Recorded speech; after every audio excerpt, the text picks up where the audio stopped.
The old man built. The old man built. The old man built. The old man built. The old man builds is broken in the head. People not seeing reality has put them in the red. Where conscious and spirituality been stricken from the norm and replaced with the ignorance of basic magnetic form. The geometry of God keeps running through his head. That's what makes old man builds broken in the head. The old man builds. The old man builds. Spheres of destiny are spinning in his mind, making him travel back and forth in time, battling the establishment for just a little recognition. Has him forcing the world to understand his premonition. That world will have all the technology in the end, even if it means his life will fail to instead. The old man builds. The old man builds. The old man builds. The old man builds. Hello everyone, my name is Nathan, otherwise known as Old Man Builds. Thank you for hanging out with me today. We're going to be talking a little bit over Unity. I have a presentation for everyone, and then we may have a surprise guest in the second hour. So guys, let's rock this thing out, man. Let's talk a little over Unity, a little how you get there and what's going on, man. All right, with that said, let me add this to the stage, take myself out, and then we'll start talking about.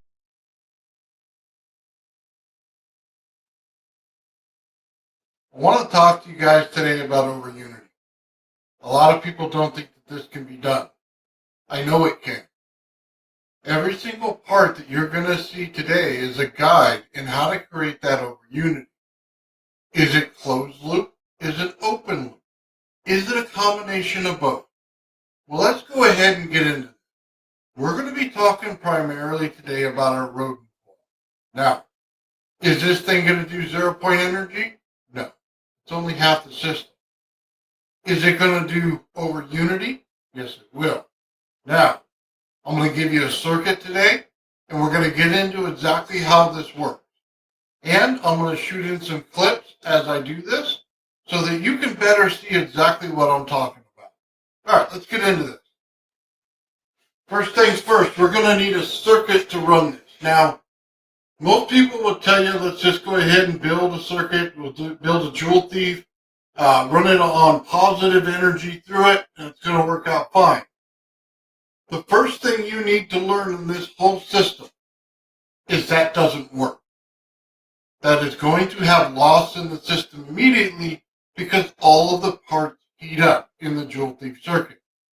As soon as you have that, you have loss.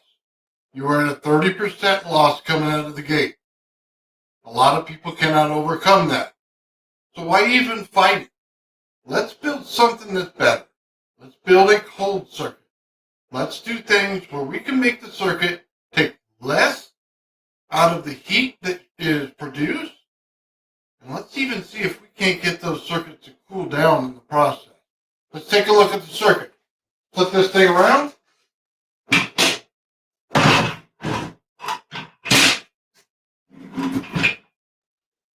This right here is a cold energy circuit. Why is it cold?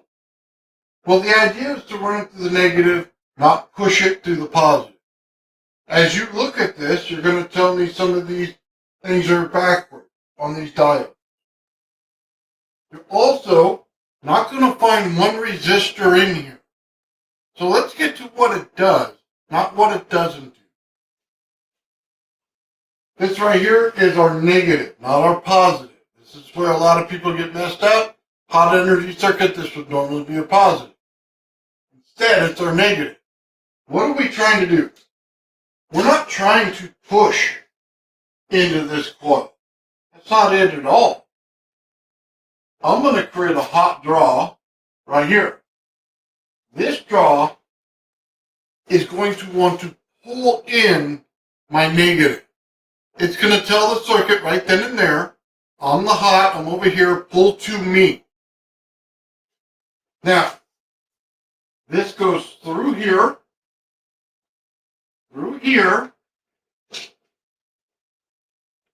down to here, into there. Now, when I'm telling you the negatives pull through, what did I do? Well, when you push positive, you're pushing the amps, you're pushing the heat. You're pushing the heat through your circuit, right? Well, I'm not doing that. I'm pulling the cold. The cold side of a battery is negative. Therefore, I'm pulling it through the coil, through here, to my transistor. Now, I'm pulling it off that's cold. See, that's a different understanding than what you're taught in school, isn't it? You say, well, if you're pulling it on the cold side or the negative side, right? People say, use a PNP. What's the problem with the PNP? You have to create a resistance between the two, or a gap of energy right there for it to turn on and off. We don't want that. That requires a resistor. Resistor is heat in the system. We absolutely do not want heat in our system. Therefore, we use an NPN instead of a PNP. Now, pull it through, pulls through the hot, turns on the light, make sure the hot does not go back anywhere towards this cold side. That stays cold. That's what the neon light's here for. This is our cat bank. We're dropping energy into our cat bank.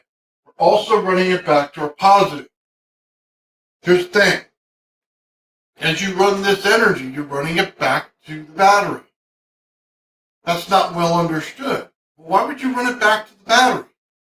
Well, because now you're going to take the energy that comes off of the coil. Once you build it in here, it's going to have extra energy. When that comes back and flows back here, it's going to refill your battery.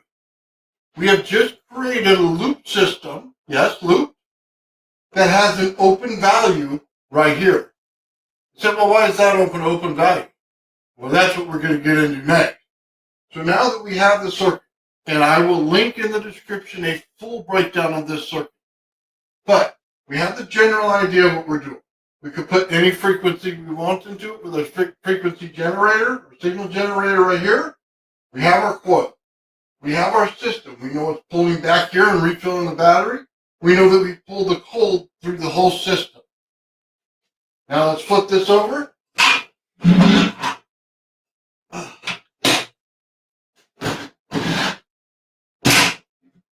Now, let's start to have a little fun with this. Why did I say it was a closed system, yet the coil was open? Here's your understanding. This is my coil. There's the center of it. There's my two wires coming off. Now, when you pull it cold, you're creating a temperature differential in the room. If the room is 71 degrees, this coil is going to start out at 71 degrees. Shouldn't be any controversy on that. Room temperature, temperature of the coil, right? Now what happens when I start to run the circuit through it? Simply running this through it, coming back out the other end. Now, as it runs through here, because it has no heat on it, because I did not use the positive side of the battery, I pulled the negative side through it. Because of that, I have no heat in it. What starts to happen? This temperature here, right through the center here, starts going down. It'll continue to go down the longer you run it.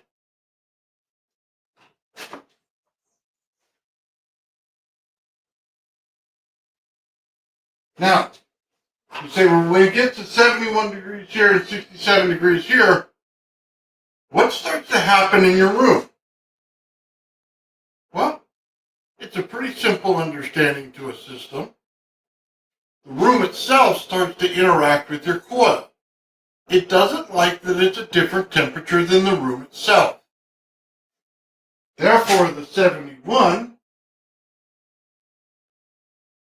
tries to go in there. But when it's doing that, what are you doing? You're picking up energy from the room itself. The room has decided, the sea of energy in your room has decided, we want to go over to the cold spot. So it now flows into that area. You say, well, why doesn't it necessarily just go right here? If you want it to go in the center, that's the correct spot. Well, the funny thing about the rodent coil is it's a continuous loop to the center, just like this, in one winding. So yes, it is going here, but what happens? Redirected in there.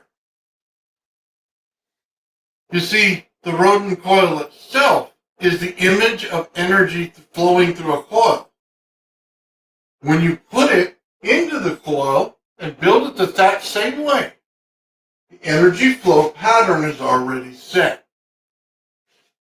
Now, you have this coming in and going through and still going here. It's still, through every one of them, has now created the ability to go through here. What happens here now? You say, well, Nathan, there's already a lot of arrows going in there. Well, yes, there is. So what happens? As there's more flow that goes in, the amount of energy in the center increases. You see, you don't just have the energy from the rodent coil itself, you have the energy from the room coming into it. So in addition to the primary circuit running, you now have additional energy from that room coming in. That's why it's partially an open circuit. The closed circuit portion is returning energy back to your battery through the circuit itself. This right here is building up more energy. So when we go back and look at our circuit,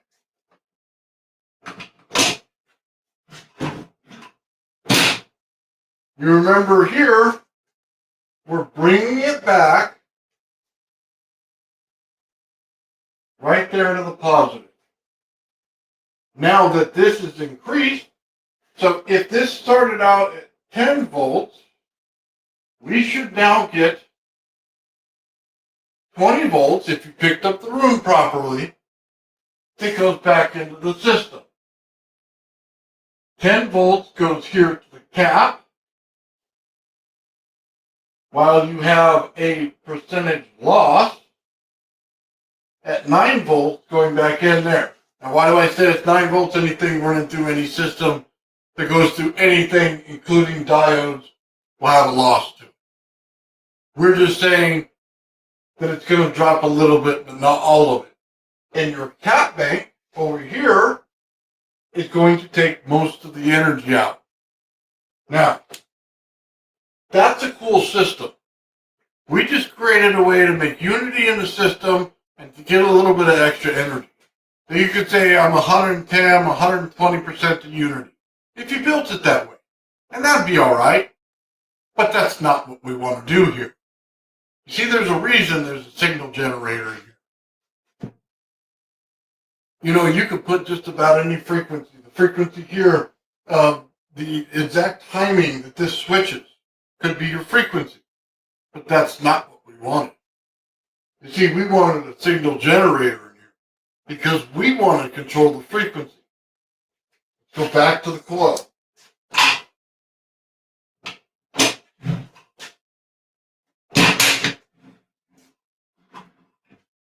Now, we're just going to draw a clean coil here. We understand the temperature differential and what we're doing.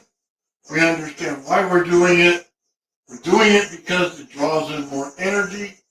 If you run this in a hot system, by the way, if you run this in a hot system, you blow the heat out everywhere.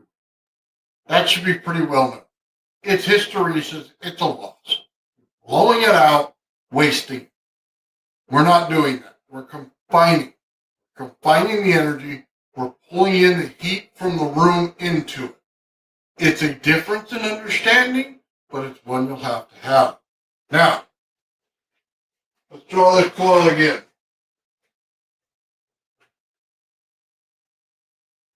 Why I draw wiggly lines around a coil, I don't know, but it just seems right.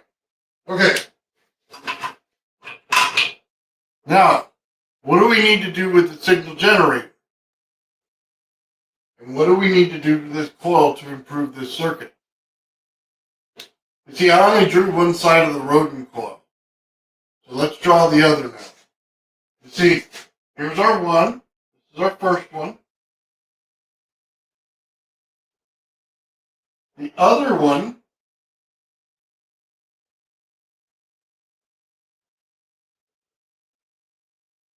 drops 180 degrees. Okay? Now, this is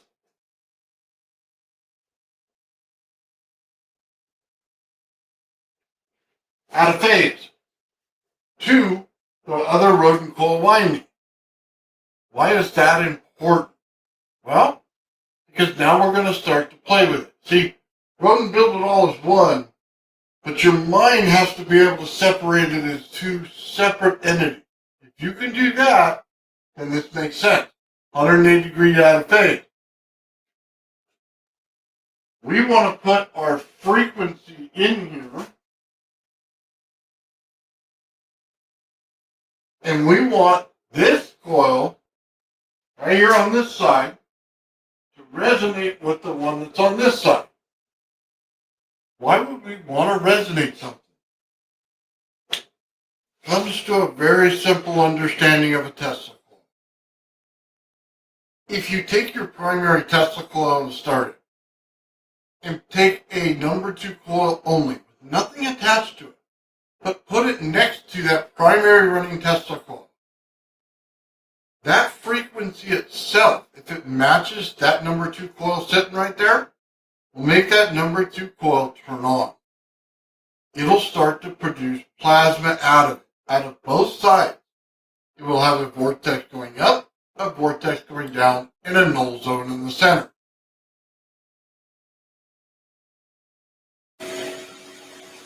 Look at that plasma swirl. That's absolutely beautiful. Well, that's the line that's supposed to go into the ground, too. Funny thing about this,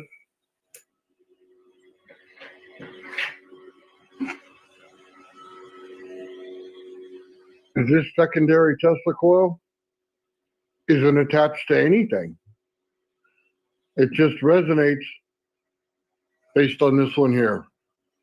So cool. Why would we want that? One of the greatest understandings of frequency and resonance you can have. It picked up energy. You did not put a wire to it. It simply sat by itself. In resonance, it picked up plasma energy that pushed out both sides of that coil. It is a completely different understanding. We now have energy produced by the resonance alone. That is a huge understanding.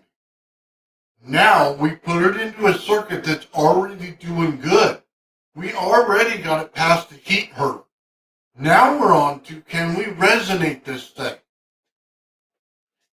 If you have the 2 coils here and here, I now resonate them at the same frequency that is optimal to the winding itself. It's just like a Tesla coil. When you find the resonance frequency of a Tesla coil, that's exactly what you need to do here in this coil. What frequency will give you the highest value on your oscilloscope when you run it? So you're going to scroll through, you're going to find it, and that's the frequency you're going to put into it. When this right here gets both frequencies put into it, your amount of energy, okay, goes up. Again, we're creating over unity here. We have to have some force of multiplier right here. We need a source for the multiplier. It's right here. It's interesting, isn't it? What does that mean for your circuit? If I flip this board back over and show you, all we're going to do is create a second one, and we're going to put it right next to it. We don't need to change any of the connections. We just need to add for a secondary coil. And I would certainly say that the rodent coil, can't understand it when it's bent and brought back over the other side. That's the way it is. Just make it 2 coils. Make your life a little simpler if that's all it takes to get your head in the game. I'm okay with that. I generally build 2 coils for everything. So that's cool with me. But 2 circuits, 2 coils, 2 understanding. Now, when this resonates, all that plasma energy you saw in the Tesla coil number 2 winding that's out of the other side, now you're going to see it here, but it's now going to flow into that catband. You say, well, we got more energy before. Now how much more energy we're getting? You see, that's the point of over unity. The other stuff, when you put it in the cold end, means that you just about have no loss in the system. I said 20 volts, 10 volts. It could be a little bit less than that. But please understand, you're still pulling extra energy from it. Like I said, it's barely over the top. 100, 110, 115. Not much. You hit resonant. 200, 250, 300 times. That's where you're starting to go. Everything is only about the time that this thing runs. The longer it runs, the colder it gets. Some people go, well, can I just put things in a freezer? Can I take some liquid nitrogen and cool it down? No. No. You're confusing the cause and effect. The cause is the temperature differential. The effect is the coil itself will get colder and it'll hold in the energy. Do not confuse the cause with the effect. The resonance itself is the cause for the energy to spike. Because it's resonant one coil to the next, that's your energy pickup. 100%, no question. That's your over unity point. In any system, that is your over unity point. When you can resonate one coil, and you can pay for that with your battery, the other one is free. The other one is a mirror to it. It is free. It is now your over unity. You have to pull the environment of the room into the coil to get it. That's the understanding here. We are now creating over unity in our system.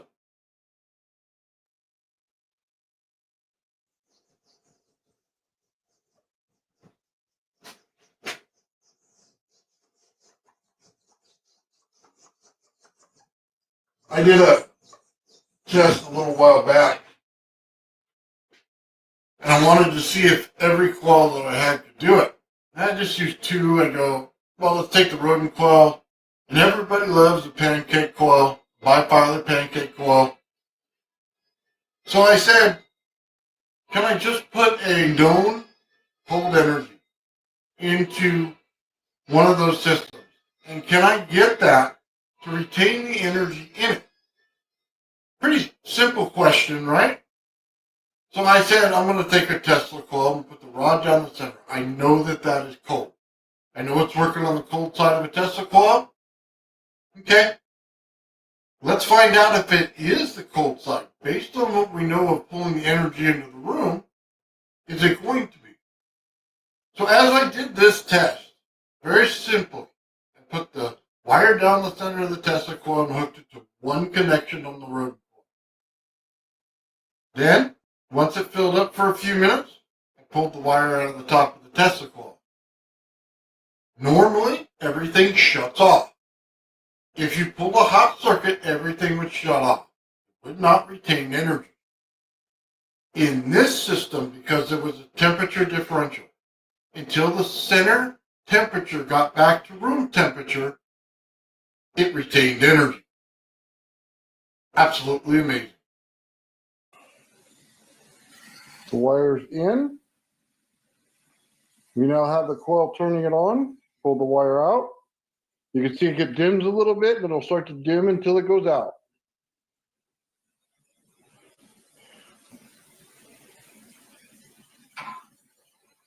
That's cool, isn't it? Let's do it again. We'll put the wire down the Tesla coil. Lights up pretty bright, guys. There is no direct connection to this Tesla coil. The wire's just down the center of it. So, there you go. You can see the light? There's the wire. I just got it hanging down the center. That's it. Bright as can be. Let me give it a little more juice. Let me see what I can get out of this. So,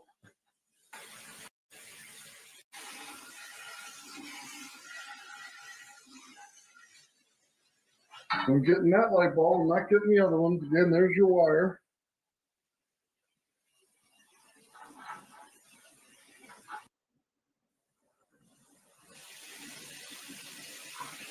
Right now, about 17 volts. As we can see, the Tesla coil is running. Light's not on. Here's our wire. Place it down the Tesla coil. And there we go. Okay. So now, remove the wire. Still has resonance in it. It's dying off. You can see it getting smaller. Yeah, there we go again. We'll do it again. Wires down the Tesla coil. Lights on. Wires out of the Tesla coil. Light's still on. It's going down. The winding is exactly the same inside and out on that bifilar coil. It's no different than the rodent coil. Now it goes out. Okay. Let's go on to another part here. Our rodent coil, you know that it has a bunch of wires coming out of it.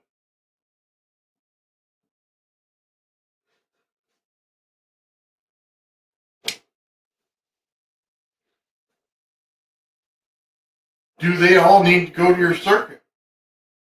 That's really what you need to ask yourself. I know how Rodin said to do it.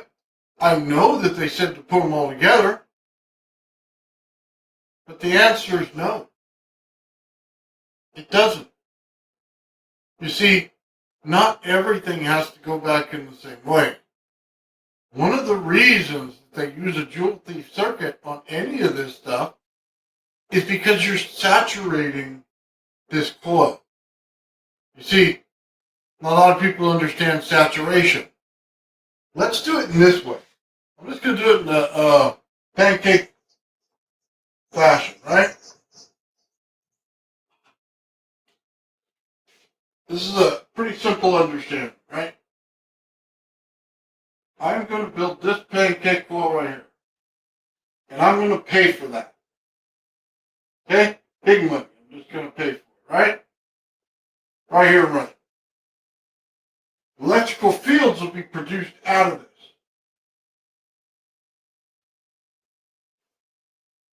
They're a waste.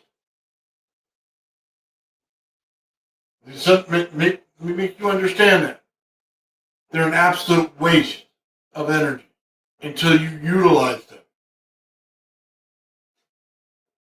I want another one, and another one, and another one, and another one, and another one, and another one.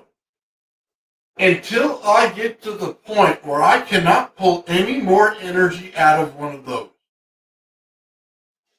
When I get to the point where this right here has said no more, you can have no more, you greedy individual.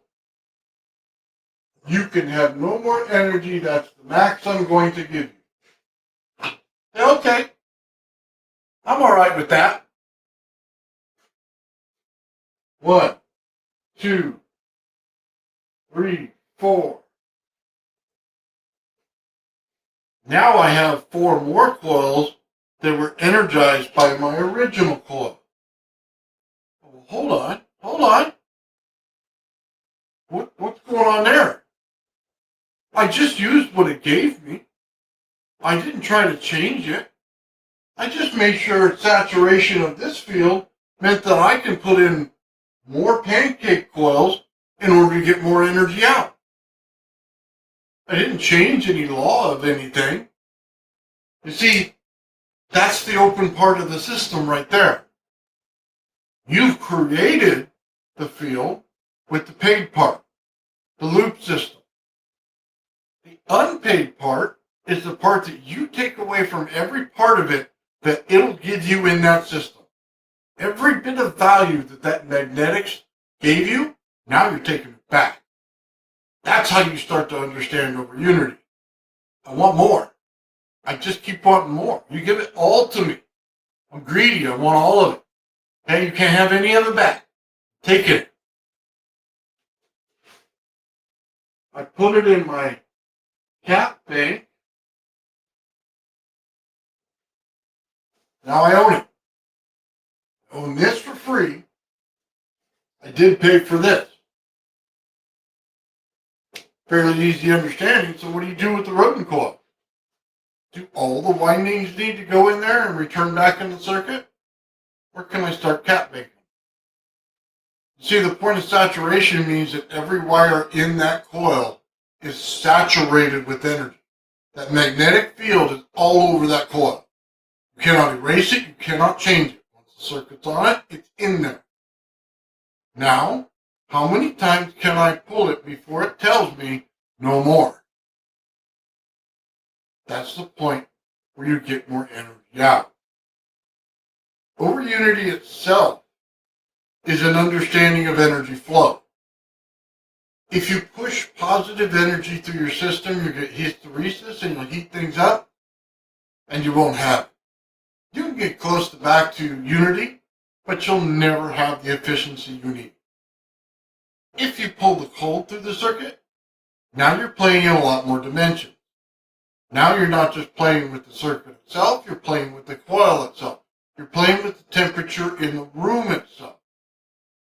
Now ask yourself, I'm standing in a room in an enclosed environment, so I just talk about the energy that I'm in the room with.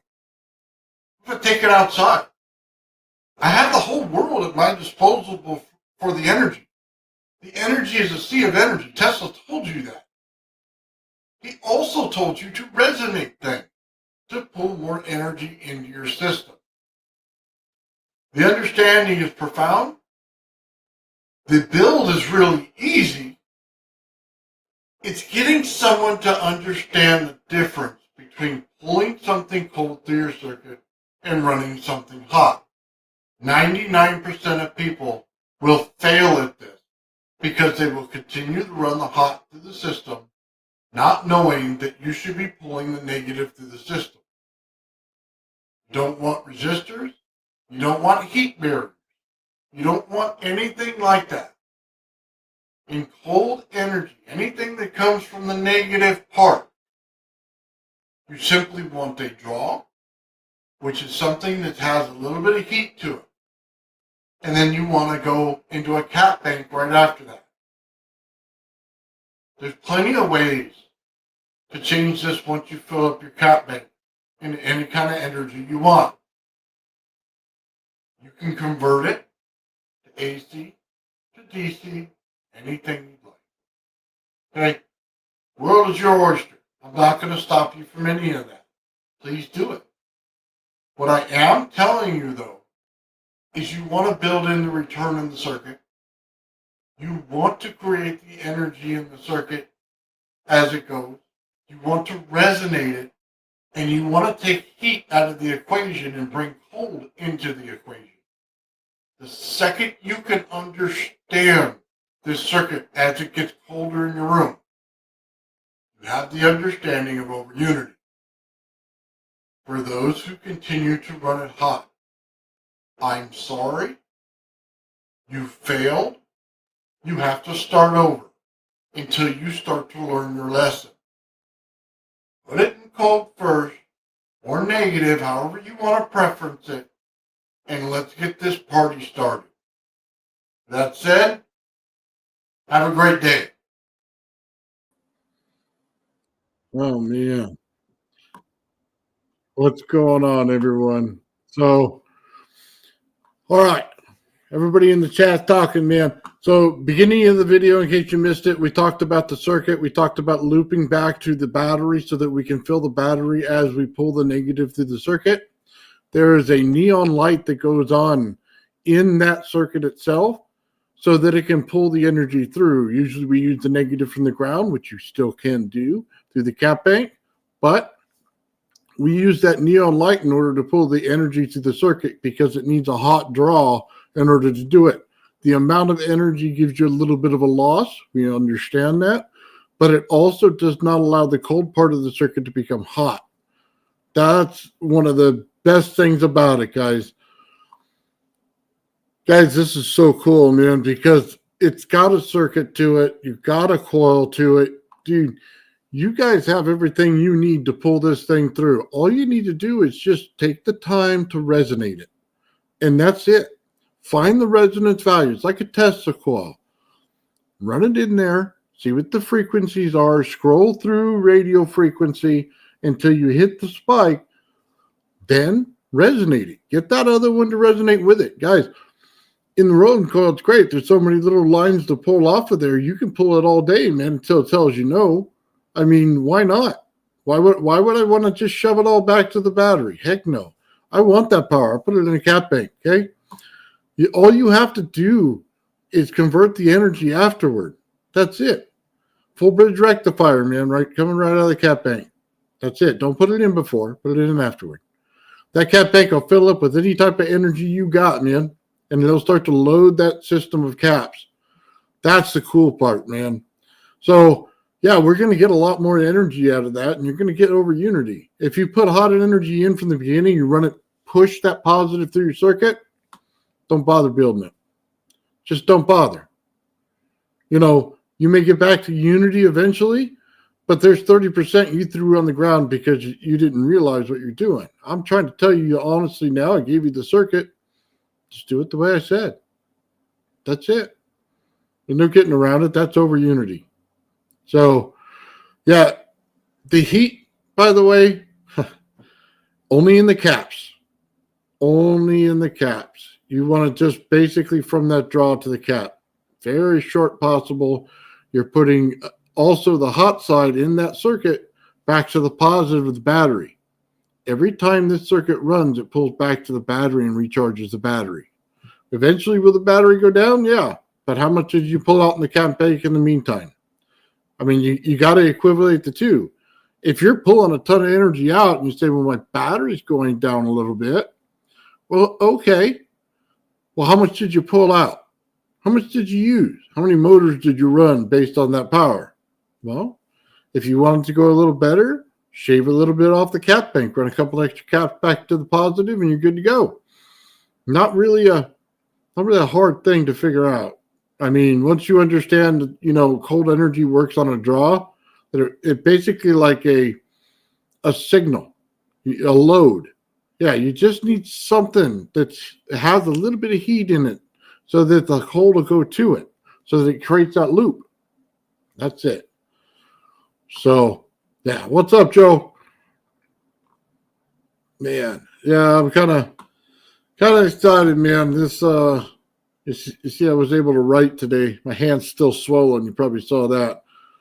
Oh, man. Uses super caps. Super caps are a good thing. And to be honest with you guys, when you look at your caps, don't be afraid to take some kind of crystal formula in the cap. Those are the best ones. So I forget the exact name of it. I'm sure you guys know which one it is. But yeah, you want something like that. You want the ability to take it. So bedini circuits, everything, man. Yeah. This is so cool, man. Elijah, I sent you a link already. It's in your email. So as soon as you're ready, man, pop on.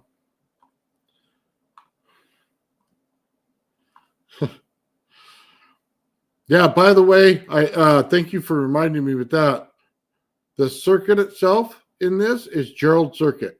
100% his circuit. He drew it, he built it, he designed it, and he runs it on all of his coil systems. He is the reason we have a cold energy circuit. So yes, absolutely 100% credit to Gerald. I would say his website name, but I still can't pronounce it. It starts with a W, and I'll leave a link in the description for everybody. But yeah, That's what's going on, man. We're pulling some good stuff out of here. So let me stop sharing this, and I'll go ahead and pull his link real quick for everybody so that we have it. Sorry, give me a second.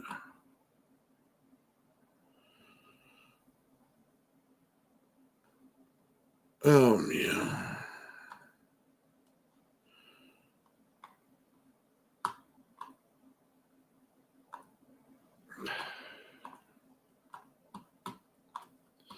All right.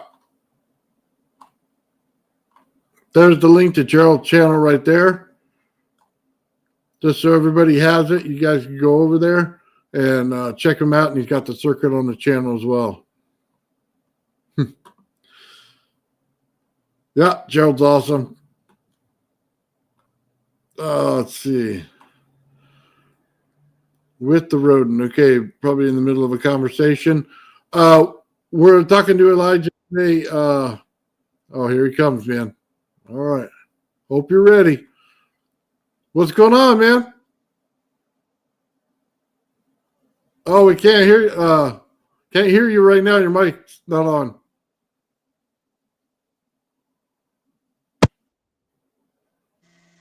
Not yet. 1 second. Oh, there it is. Oh, you had it for a second, man. Then it went back out.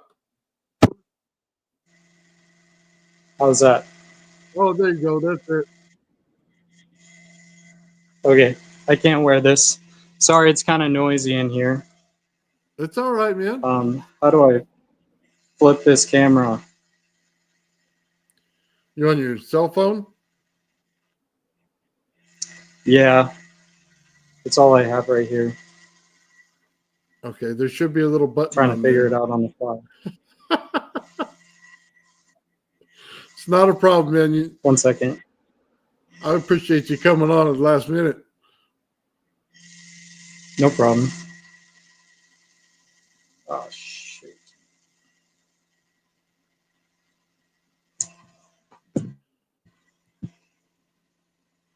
Oh, to John Bigman, yes, I'm using my rodent coil as a saturation coil.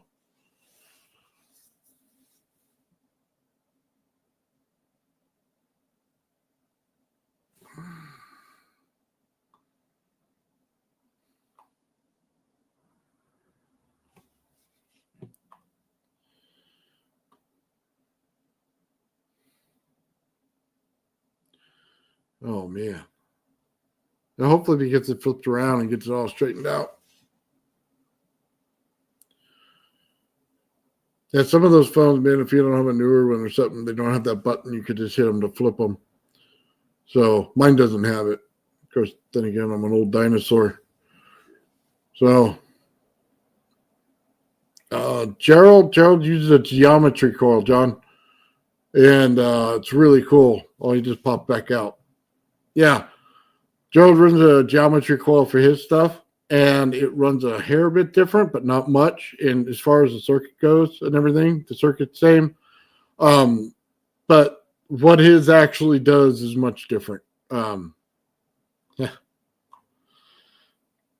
Yeah. Yes, I am, Joe. What's going on, Papa Bale?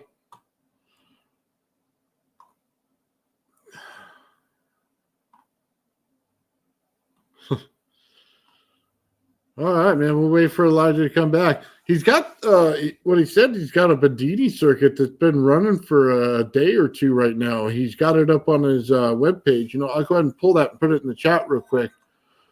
But yeah, that's pretty cool, man. I mean, he's got some over Unity stuff going on. He's also, if I'm not mistaken, made the peg cell. So that'd be an interesting conversation in itself. All right. Can you hear me? Boy. There you go.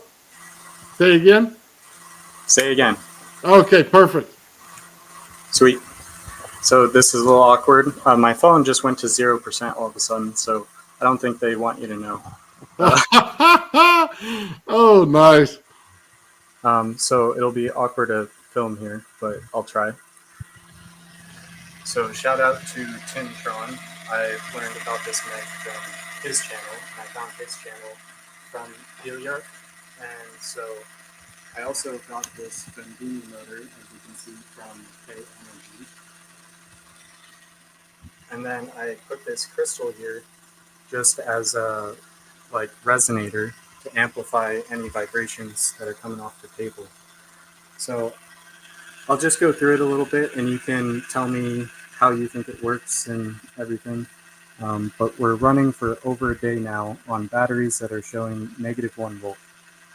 These batteries were not able to run an inverter, so I know they were dead when I began this experiment. And you can look on my channel for like O-scope readings and stuff like that. I'm not going to touch anything right now because it'll mess up the experiment, but it's on from the source battery. This is the charge battery, and this is in SG mode. It's turning this way towards this, and then I have two pickup coils that are of equal length here, and the idea is I'm switching flux through the middle of this and creating a scalar wave. And I have 100 windings of this very fine wire.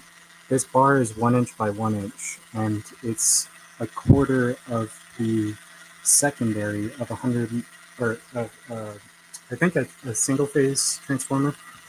And so basically, I have this grounded here, and that made a big difference. And I also grounded this battery to this light as like a big antenna, essentially. And so it's kind of hard to see here, but I got this small capacitor going across the AC side of this voltage rectifier, which is consisting of these Scotchy diodes 1N5819. And that capacitor I have right here is 0.01 microfarads, and that's what it looks like. And so it's kind of acting like an LC tank with that.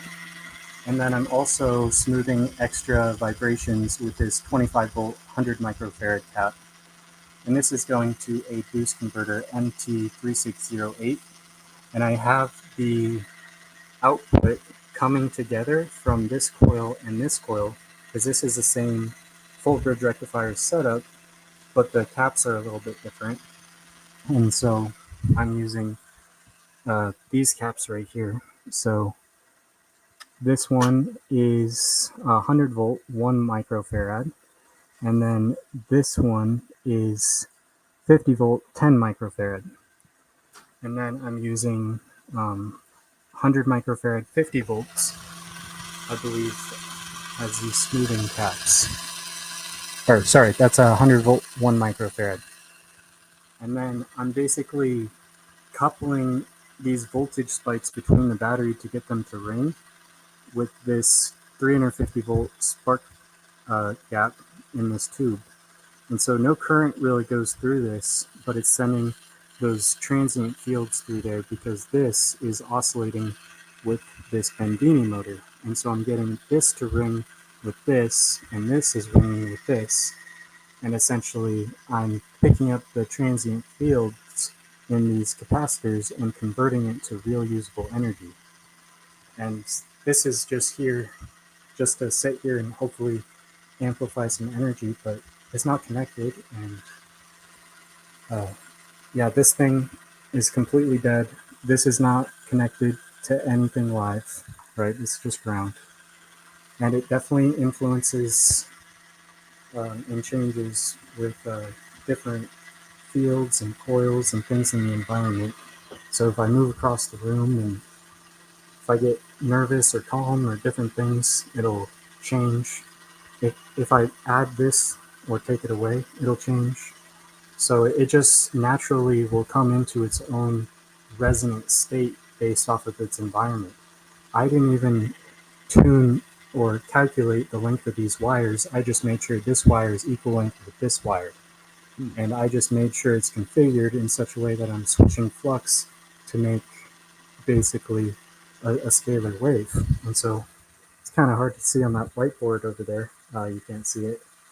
But I have a drawing that shows two north poles coming together. So I have an example here. So these are forcing onto each other. So it's north, north like that. And so essentially, that's what I'm doing with these coils, except it's not a ferromagnet. It's not a ferro magnet, so it just doesn't really affect this as far as how it's spinning, but the energy does get used back in this input pulse. So much energy flowed through this before I had this capacitor on. I turned this on for a second and it fried this neon bulb and it almost melted this wire. You can see this wire is so thin because I was touching it to monitor it for heat right away.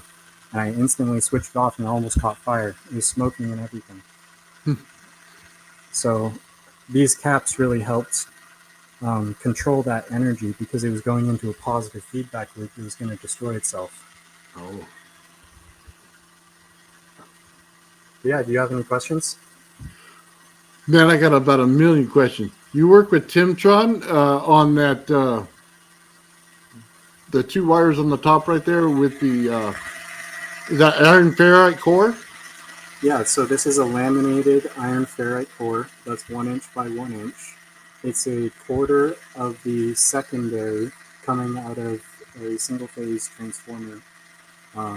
So basically, I just took the small section of that U, pulled it out, and just started wrapping it with the secondary coils so I knew that they were equal length.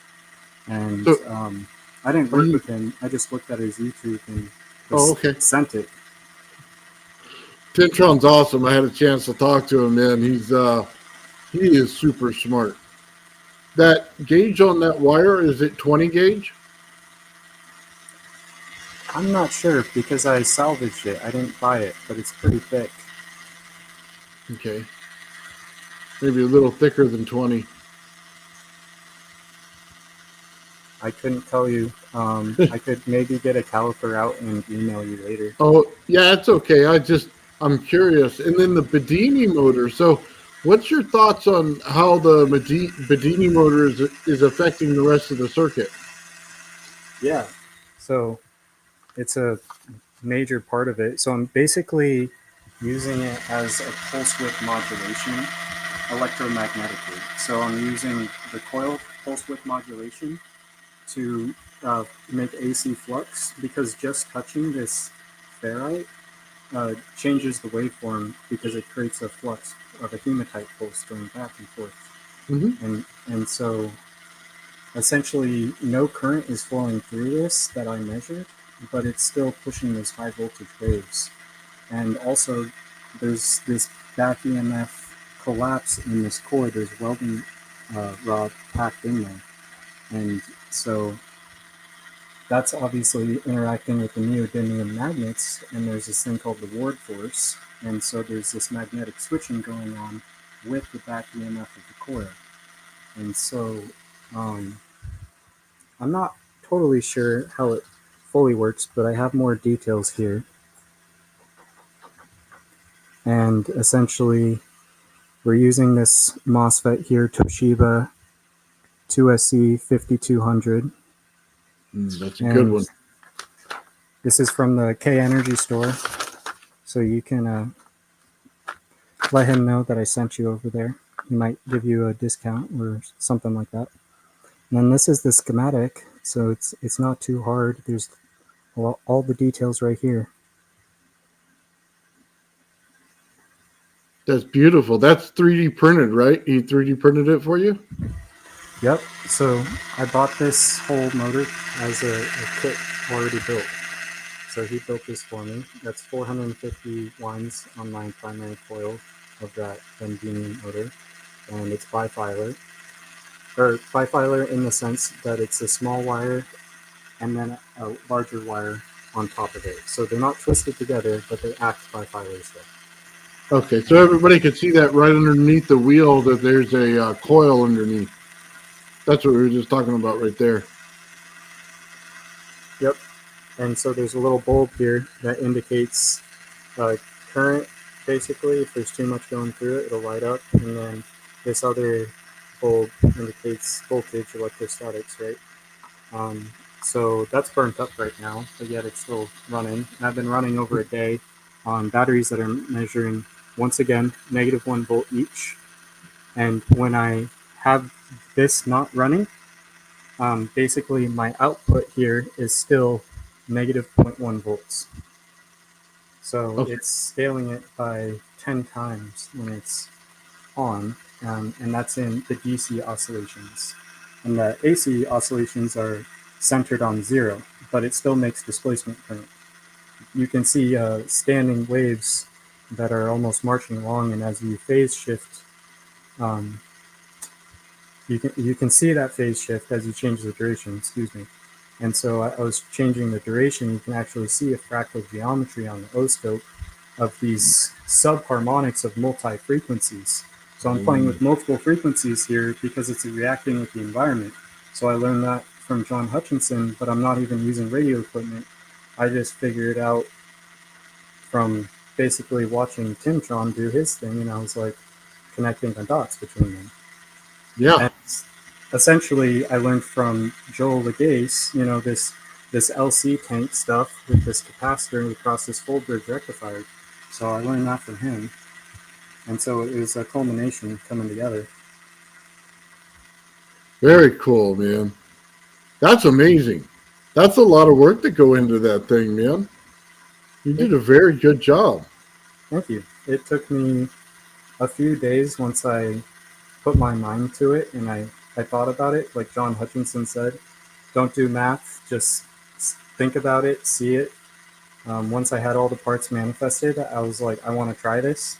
This is my first attempt at like any electromechanical over Unity test, and I was very careful and intentional with every single little thing I did here, and I utilized ChatGPT that Joel made, like the Tom Bearden ChatGPT, and that was very helpful.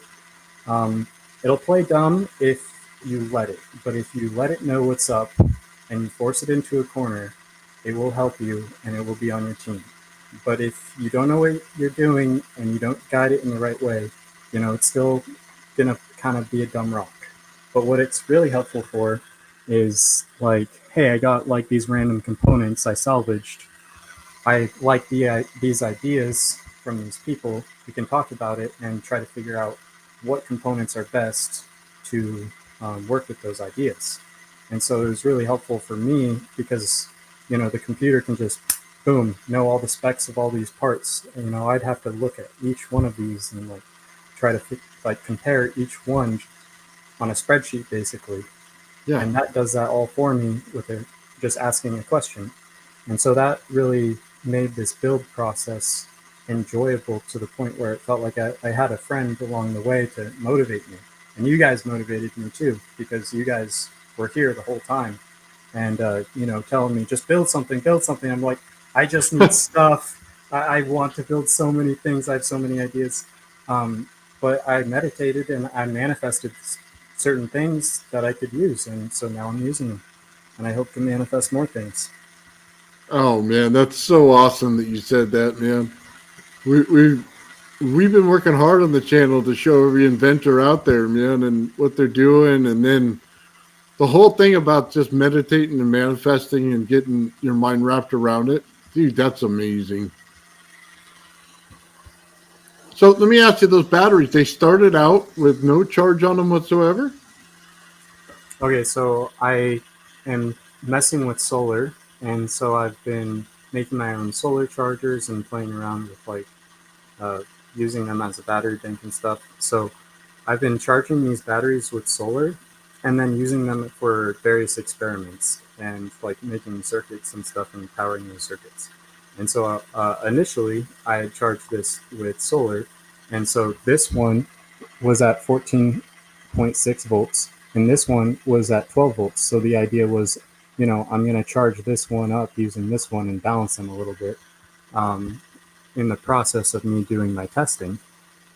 And so I used these batteries for 2 days while I developed and tested this because I needed some power to look at things with the O scope and whatnot. And so I used the Bedini motor for probably 2-3 hours while I was building this, kind of doing piece by piece and looking at things. And then essentially I got to the point where I felt like I wanted to do a long run test because of what I was seeing on the scope, and I shared that content already, my findings. And basically, just like you're saying, I got two waves, 180 degrees out of phase. This motor likes 5 millisecond uh, duration, and it has a 1 millisecond subharmonic, and you get another interesting waveform of two waveforms coming together at 10 millisecond duration. But in order to see all that, you have to turn it off. You can't have it running. You can't see it while it's running. And just measuring it alters the waveform. And so it was really interesting just dealing with that, I guess, and I guess discovering this new form of, or new to me at least, electromagnetism. You know, I've never really intentionally played with scalar waves, but this is my first intentional build with scalar waves. That's why I have this bilateral symmetry and it's coming into the view. It's all intentional like that. Okay, so hold on. I just want to go over something that you said, make sure we're on the same page.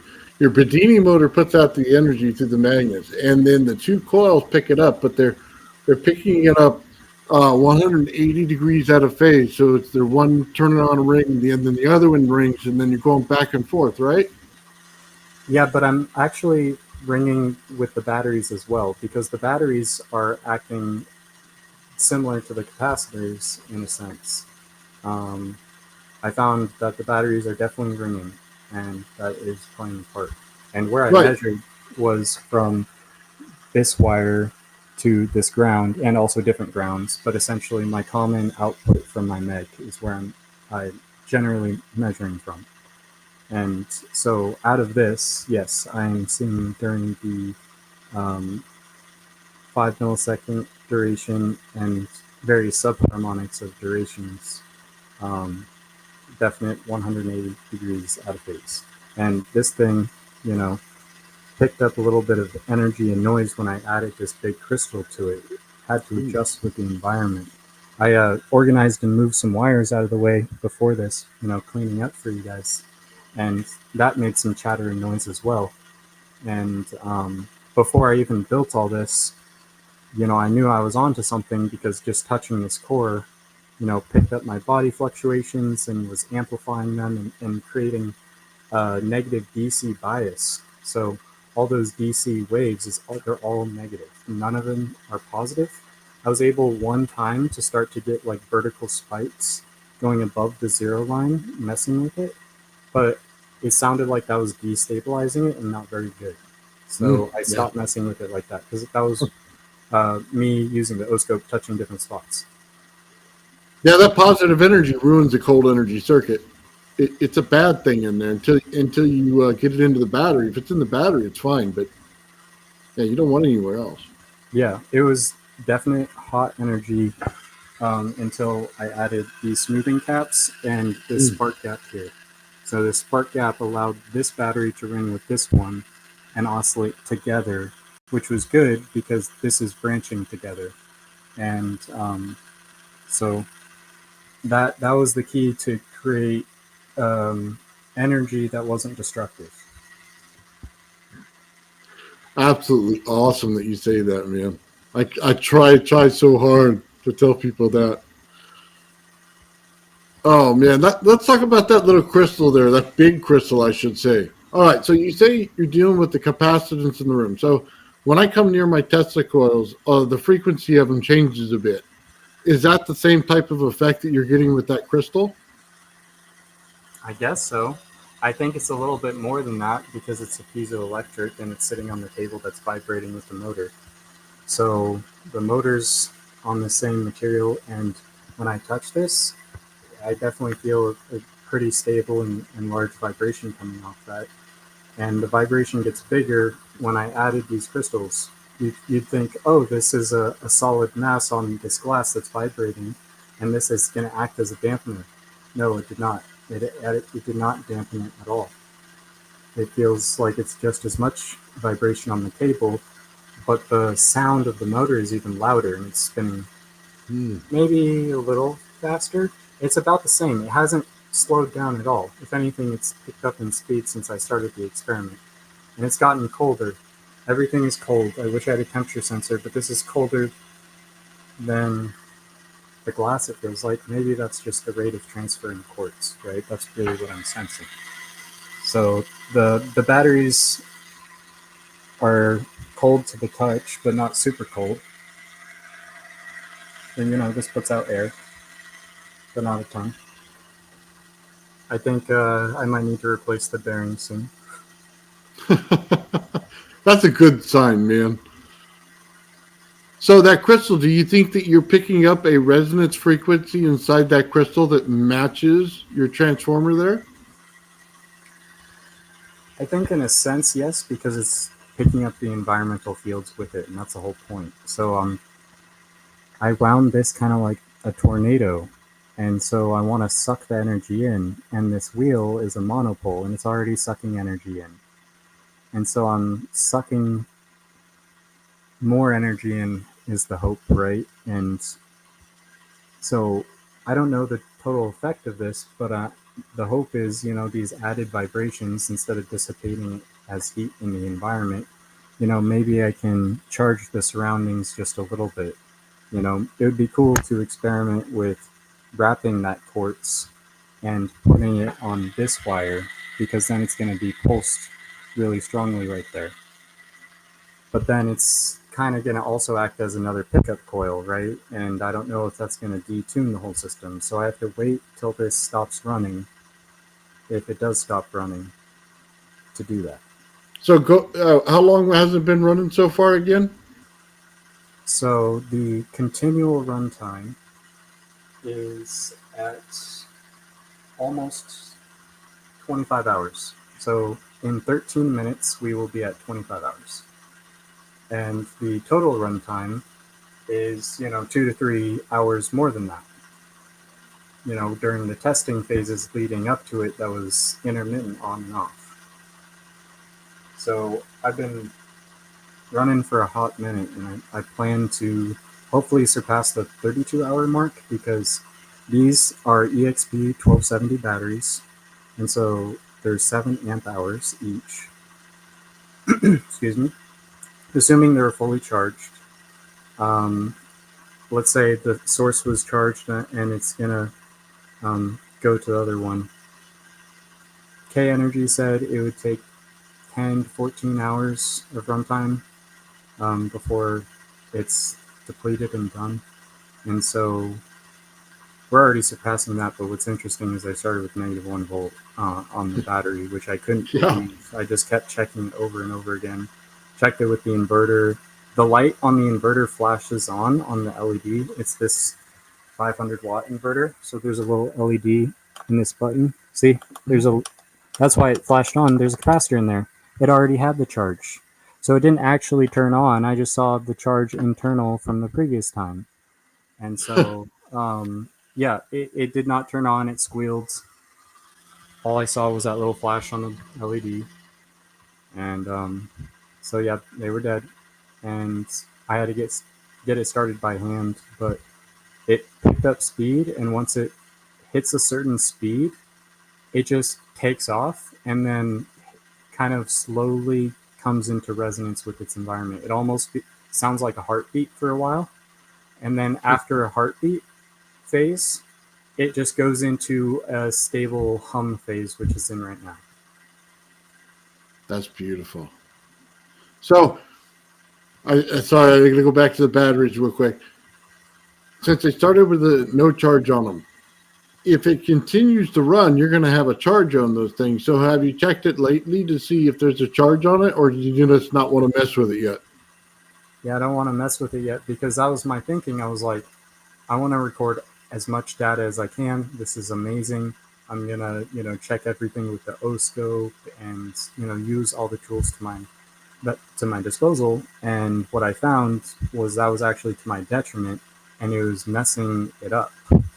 Because it's like a sensitive system. And so it was like I was trying to chase something that was already trying to go into its natural resonance. And so I figured let's just stop chasing it, let it do its thing. I don't need to do math or use any tools. I can just prove it through observation.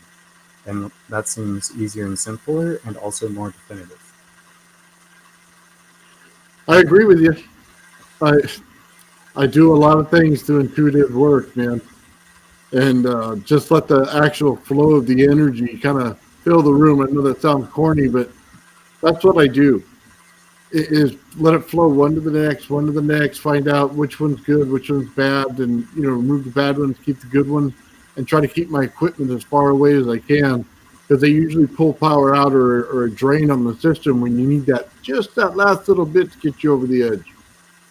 It's funny you say that because I was putting my phone in different places, experimenting with that energy draw because I can feel it from my body. And because I'm electrosensitive, I feel like compared to some people. And so I put it here, drained pretty quickly, put it here, drained really quickly. I stand in front of it, as you saw. I stood in front of it, for a matter of seconds, and it went from 20% to zero. So you saw how quick that happened when it's in this plane. Mm-hmm. And if I were to go like over here on my bed, there's kind of some nodal points that I'm noticing the charge doesn't deplete very fast. Almost like how the 5G and the 6G networks are like interlocking together with the Tesla coils forming the nodes of resonance, which can be seen mathematically through the McGinty equation in the Monte Carlo neutrino model, um, in my opinion. But those are just models and they're probably incorrect, but still, all this stuff, even the 20 Maxwell equations, not the four, I think it hints towards fractal geometry. Um, and I think everything you guys are saying and doing on the show um, coincides with my research. So I appreciate what you guys are doing. I think it's awesome. And that's really all I have for you. And if you have more questions, I'll keep answering.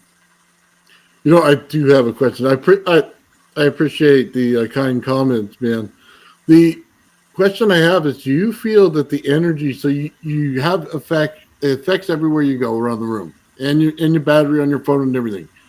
I always say that the room is the environment, and it pulls into your system. Is that something that you believe as well?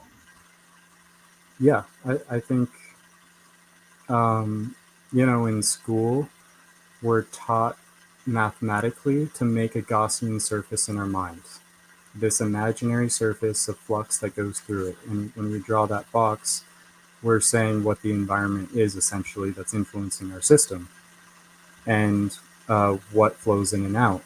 And I think the environment obviously goes beyond the room and is the whole universe. The lower the frequency, the standing wave will go all the way across the universe. And Mm-hmm. the higher the frequency, the standing wave, basically, when you layer these harmonics, you can change the depth of penetration of information exchange. So that's why we have to utilize multiple frequencies, not only for information exchange, but energy exchange, because really they're the same. And so now that I know that they're the same, and I know that, or I learned from Intellect Research LLC that, maybe Oliver Heaviside is wrong. And so that's what pushed me to learn about the 20 Maxwell equations and solutions by Joel Legace, which I'm still learning about. There's 150-page document out there. But I think that, the mathematical model of the Gaussian surface is helpful. But like John Hutchinson said, just throw out the math and maybe you'll get there. And I'm paraphrasing, but essentially he was just saying just do it and just imagine it and do it on his channel. And I think that was the last little push that allowed me to connect the dots here to see that Oliver Heaviside is wrong and that the Q1 cross Q2 is not zero at all. And so I think that proves that the environment is the entire universe, which of course includes the room. Well said, man. Well said. Yeah. A lot of people believe in them, and when you get the lower frequencies, it's where you need to be. It's going to start controlling things in your environment as you get there. Higher frequencies are fun for certain things, but not for this. Yeah, so I want to note how fast this motor is spinning and it's still working. And so I found, subharmonics down into like 13 hertz, 10 hertz, things like that. It really likes 100 hertz, this Meg. It really likes that.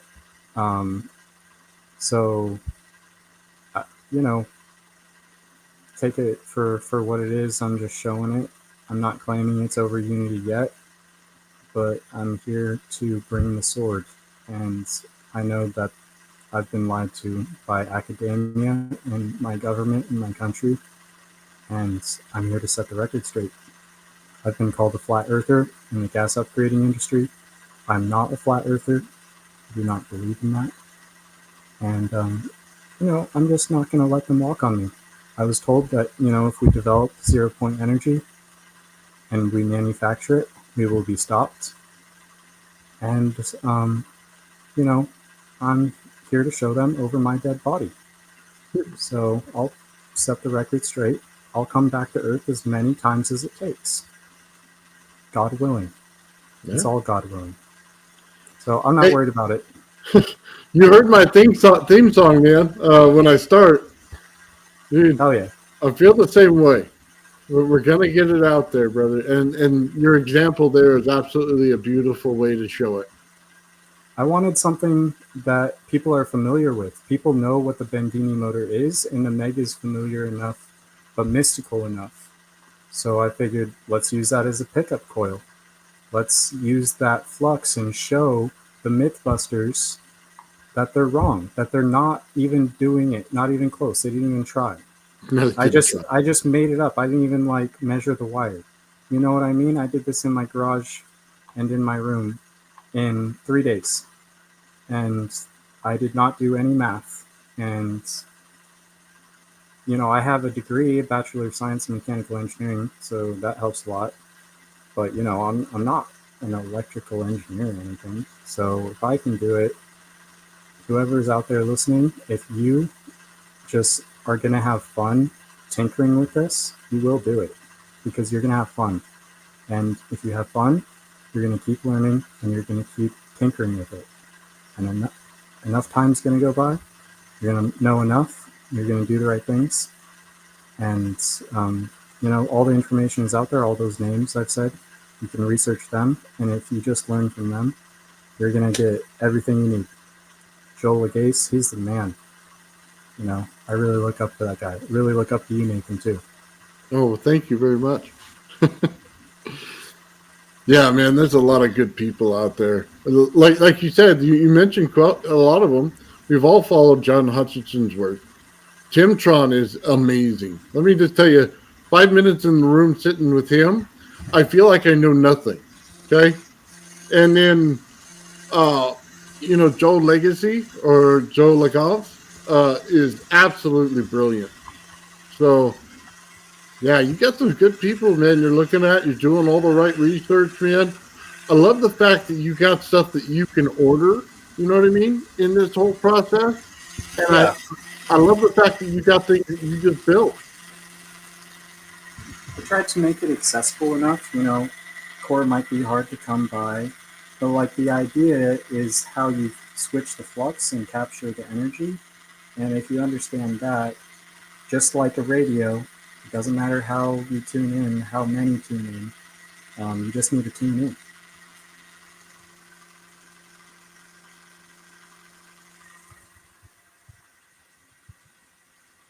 So yeah, I need another one of these. This is burnt and it's still working. Amazing. Those little lights go out quick. Let me just tell you that. I got a little field tester that has 0 batteries in it. It tells me between the red light and the green light where each field is between a static field and a radiation field. And those lights go out all the time. I bet. Yeah, I don't know what was there, static or radiation. When I was pulsing my Meg 1, with the Bendini motor, I felt a lot of heat off of both those bulbs. Like it felt like it was putting off an insane amount of infrared. Um, but since I added those smoothing caps and now I've moved on to this other mag design, everything's running cold. And, there is no positive DC flowing that I'm aware of, at least in the meg. Maybe in that AC part, there's a little bit with the AC fluctuations, but the net is zero. So let me tell you what I think happened. You were out of resonance in the coils. And when you put in the caps, they brought it into resonance. So what I noticed with that, when you get in that state, it'll heat up everything. And, if you're using some kind of transformer to turn it on, it just, boom, it heats it right away. It starts buzzing. Once you put something in resonance, everything flows. Everything opens up. It just completely runs smooth. When it's out of resonance, it'll slow everything down. It'll heat everything up, cause issues. Put it in resonance, boom, it's smooth all day long. I agree with you there.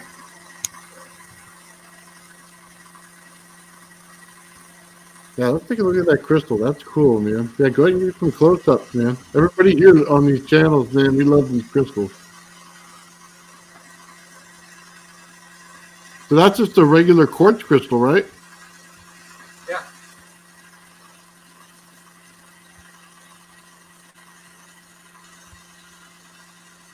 That's cool. That thing's huge, too. Yeah, it's about 13.5 inches long. It's been dropped before. So is my other one. It made a big green flash. Oh, nice. I wish I would have got that on camera, man. That would have been awesome. It scared me. So the tip of this one chipped off. It landed right on the tip, and it went down this whole thing, and the whole thing went phew, green. And there's a permanent little line in there. It's hard to see, but there's a little mark in there. Anyways, but I've had that crystal since I was a kid. My uncle pulled this out of the ground. He just was walking along, was facing this way up, and he just saw the top right there. Grabbed it, pulled it out, and there it was. Very nice. Oh, you want to see those lines again? No, sorry, it's not focusing.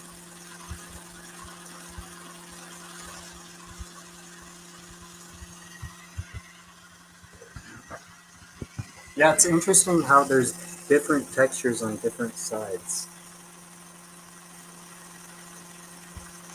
Yeah, okay, we can see a lot better there, yeah. Very nice. My arm is literally vibrating because I'm resting it on the table, so. You might be picking up extra energy, like you were saying earlier, from the vibration of this thing. Well, that was kind of the hope, at least, I don't have this connected in any way, but I know that I'm making a standing longitudinal wave that's kind of sucking in energy like this slowly. So it's kind of going like this. And or at least that's how I imagine it. Okay, so I got a question for you. You said it's different throughout the room. So when you're in a church or something, there's different points that sing better, that are dead at certain points, and things like that.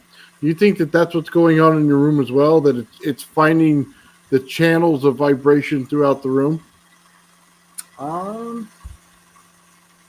I think that as I move towards or away, my body is making magnetic field lines that are interfering with this, based off of proximity. So we heard it right there. As soon as you put your finger there, I heard that motor go up. Yeah, so check this out. I'm going to wave my hand above it. It's most sensitive going into that vortex right there, like in that C channel. And I'm going to oscillate my hand above it. So there it goes. It's pulling with it. Yeah, I can hear it.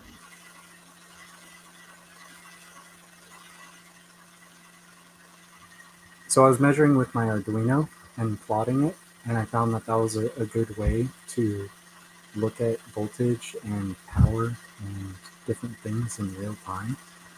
And I was also using the Arduino to pulse width modulate to figure out the harmonics of this meg. So once I understood those harmonics, that's when I could go to ChatGPT, say, hey, I have all these caps, I have all these diodes, these parts. I believe that, you know, the 20 Maxwell equations by Joel Legace is what we should be focusing on.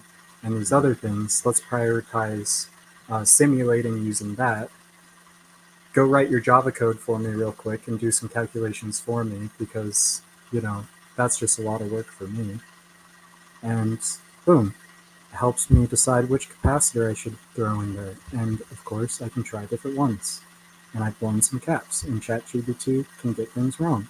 And if you let it get more things wrong, it'll try to get away with it. But if you keep catching it when it's wrong, it'll become your best friend because it knows it cannot lie to you. And ChatGPTs can lie, and they will lie because they're controlled by Google, and Google likes money. And Google is also controlled by the government, essentially. You just go on Google satellites, see what they blur out. It's very obvious. Anyways, that's a whole nother rant. No, dude, we all have them. No, totally cool, man. Totally cool. Alrighty, well, I'll get off your stream and let other people join or talk about whatever. Well, if you don't mind hanging out for a few minutes, man, I'm sure the chat has a few questions that I didn't ask. Is that all right? Sure, let me put my camera up, and that way you can see me talking. Yeah.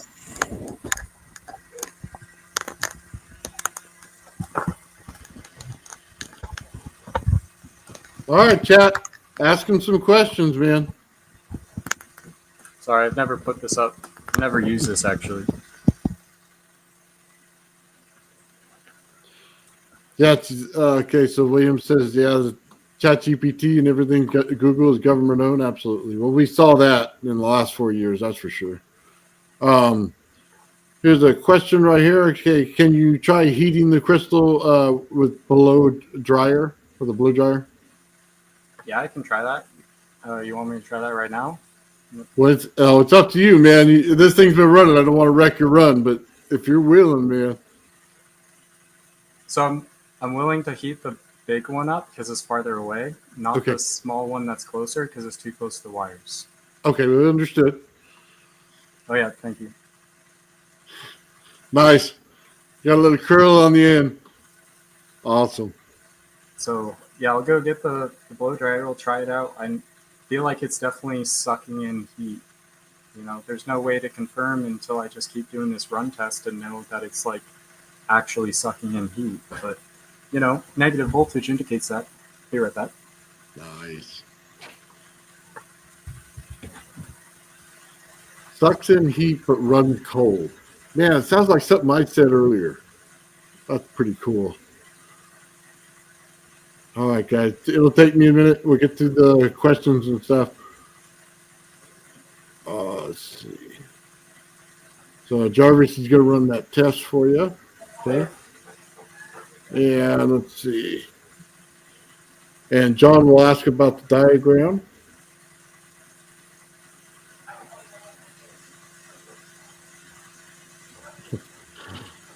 But Joe says, nice mustache.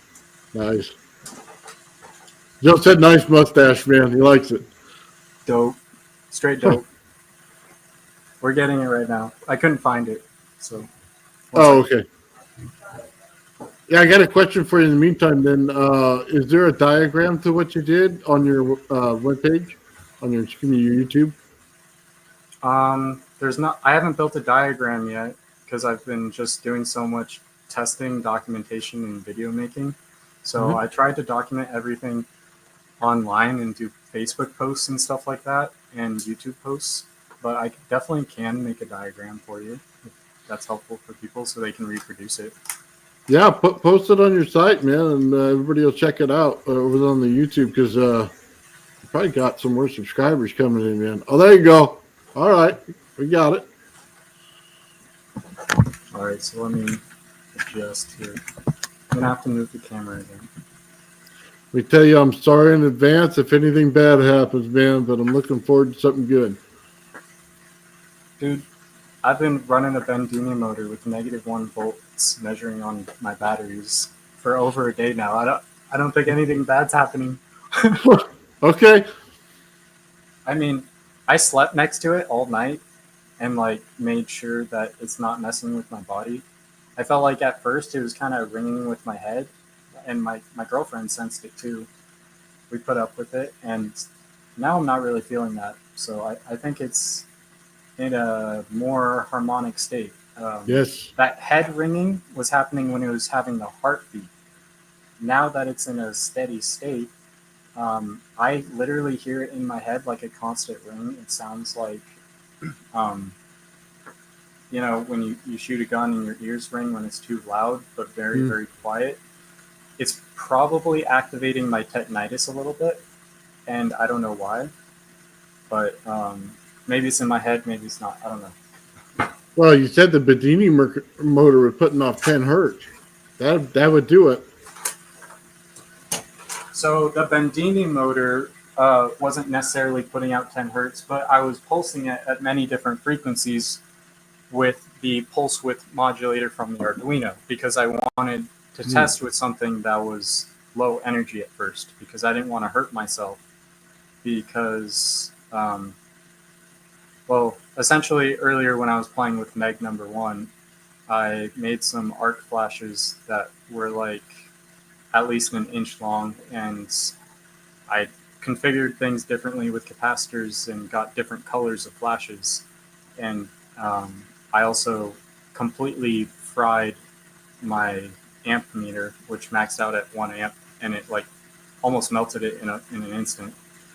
And so that's why I went with that route because I was like, okay, I don't really understand the Meg enough to do that yet and just send it with the whole 12 volt 7 amp hour battery with a Bendini motor attached to it pulsing 90 plus volts, static electric through it, which could potentially get converted to current because I'm winding it similar to a transformer but not.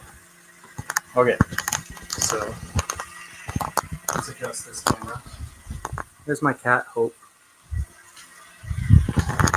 I named my cat Hope because at the time she was like my one hope left because I was hopeless. But I can't be hopeless if I have a cat named Hope. There you go. I got 5 cats, man. They're awesome. If you do it like that so you can see my little radio antenna over there. Just kidding, it's my light. But it acts like an antenna.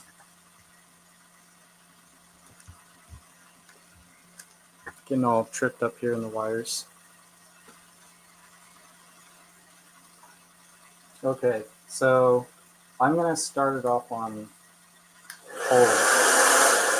Hold and low for now. We'll do a slow transition.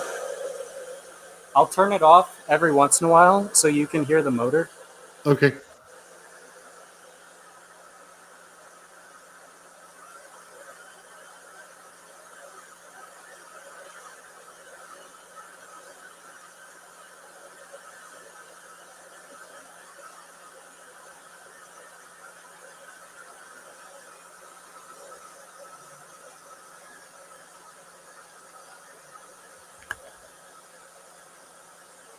So the air is like a little bit warm, but it's not very warm, so I'm going to turn it up.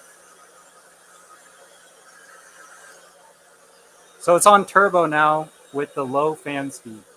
So it's as hot as it goes with the air coming out.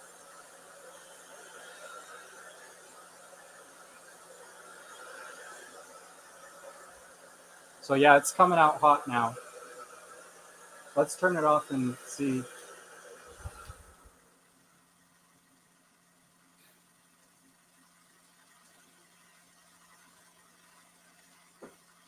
I don't know, the motor sounds the same.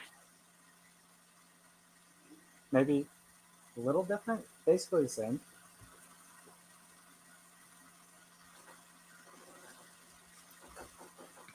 This is still cold though. Whoa, this is cold. Okay, let's heat it up for longer because, maybe this just takes a long time to heat up, even though just a second ago it didn't feel that cold. So I'll do the low fan speed again so that it's the hottest air coming out. Mm-hmm. And it's also quieter this way.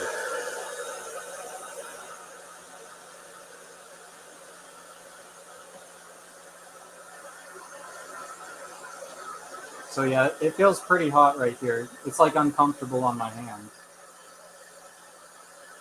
And so I'm a little bit off camera. I'll adjust the camera a little bit back.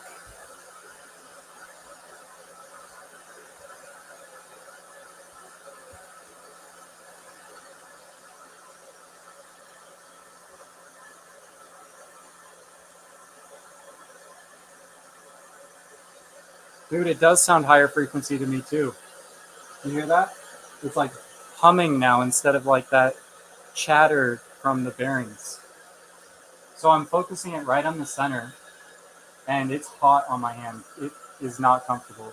And now the quartz to the touch, it's like almost lukewarm. It's like lukewarm almost. Either end is cold still, but the center is lukewarm. So that's where we're at. So this is like a little warmer than room temp, lukewarm, a little warmer than room temp.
Oh, it's warm now.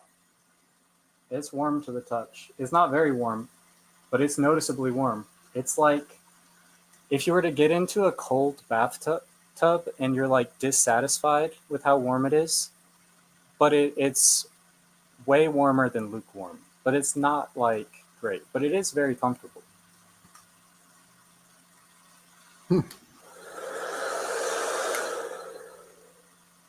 I don't know, does it sound different to you?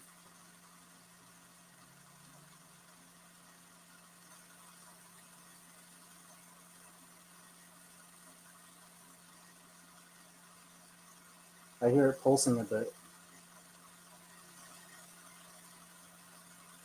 Here, let me bring the camera closer so you can hear. Yeah.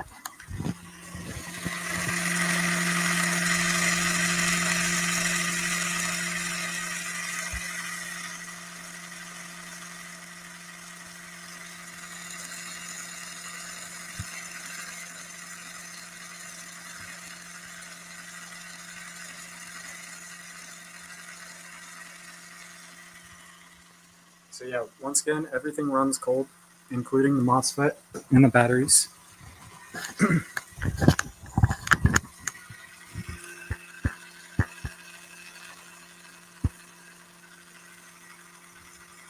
It's like a little colder than room temp, but almost room temp, it feels like.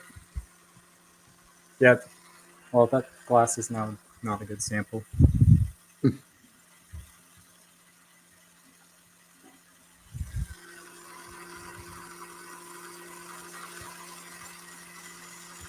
Yeah, everything's running at room temp or around it. Maybe a little bit colder, maybe a little bit warmer. My hands can't sense that accurately. Temperature sensor is on the list of tools. Um, So like room temperature and like 1 or 2 degrees below, right? yeah, basically, very close to it. Yeah, so the chatteriness is the deformation of the plastic, and this thing is spinning a lot faster than it looks like, and that makes the bearings chatter. And so what I found is a little bit of pressure on that top or a little bit of pulling deforms the plastic enough to make a bending moment in that shaft that makes that wheel chatter. And this 3D print is really good because he did a fine print, but I think he was a little bit rushed trying to get it out to me. Um, and so there's a couple little seams and stuff that are a little off balance, and that's also part of it, making the noise.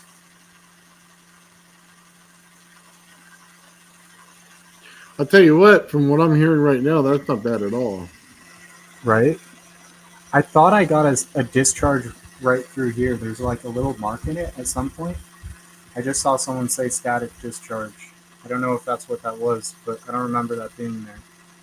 And at one point, I heard a snap, and I didn't see it, but I was in the room.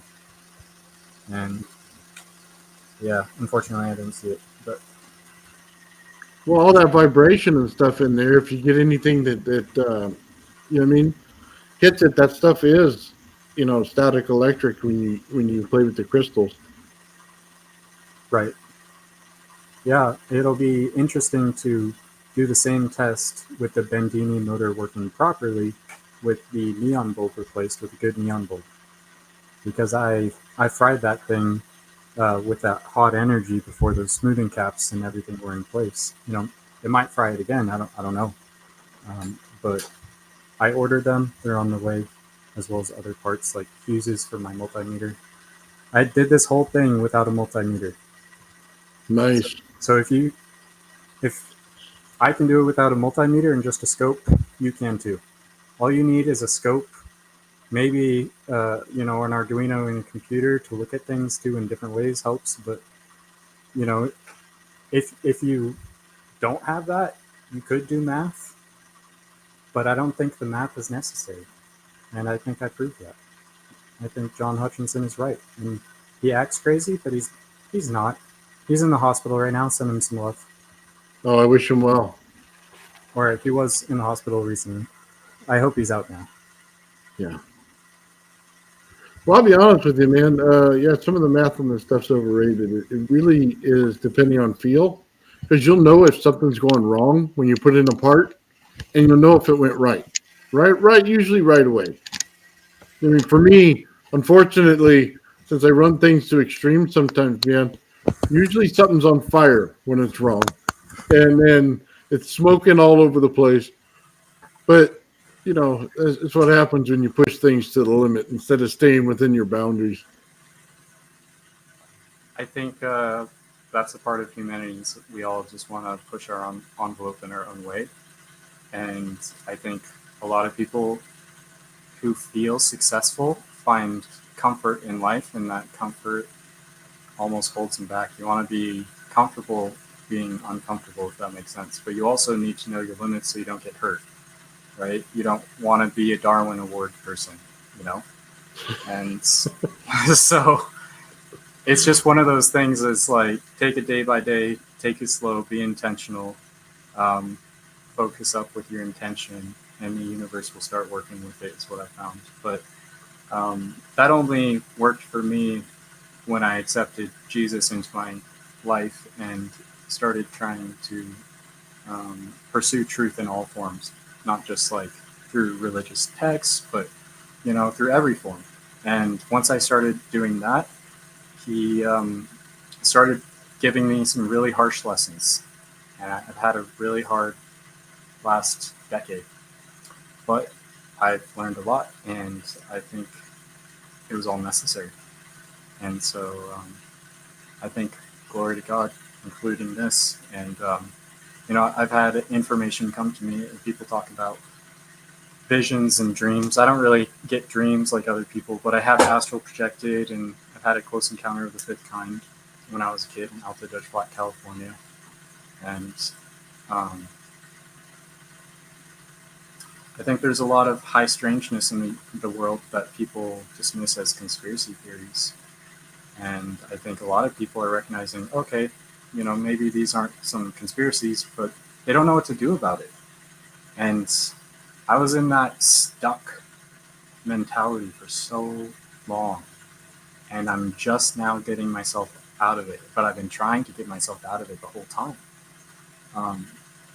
But I realized, the yoke is easy and the burden is light, and I just have to take it day by day. And if my heart's in the right place and I just want to focus and learn about this, eventually it's just going to happen because I like it so much. It's so cool, and like, if your heart's in it and you just keep looking at people who are doing a good job and learning from them, you can save a lot of money. Like, I didn't buy anything but this bedini motor and the batteries.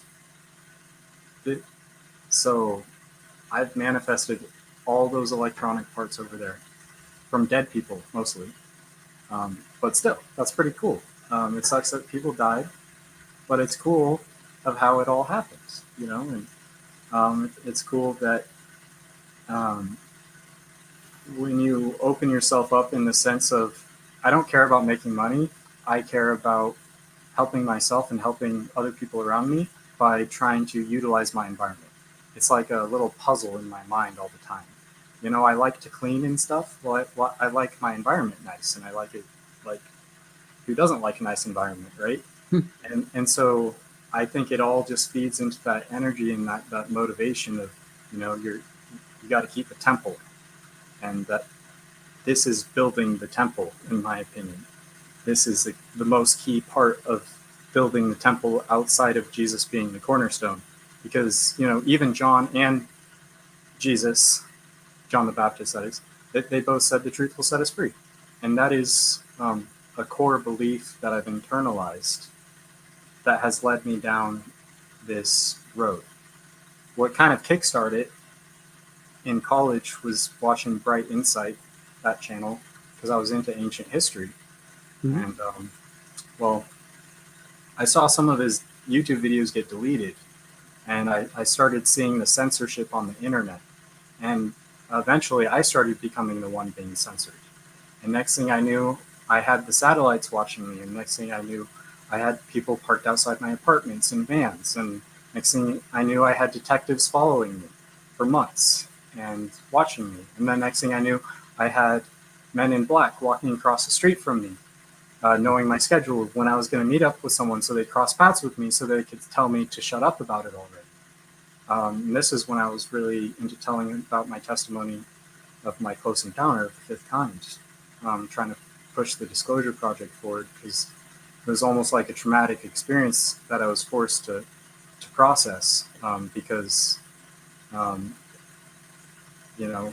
he will make you lay down in green pastures, and he will force you to drink still waters, or at least sit at them. And so that came about because I got fired from my jobs. And that came about because I really wasn't surrounded in the right environment with the right people.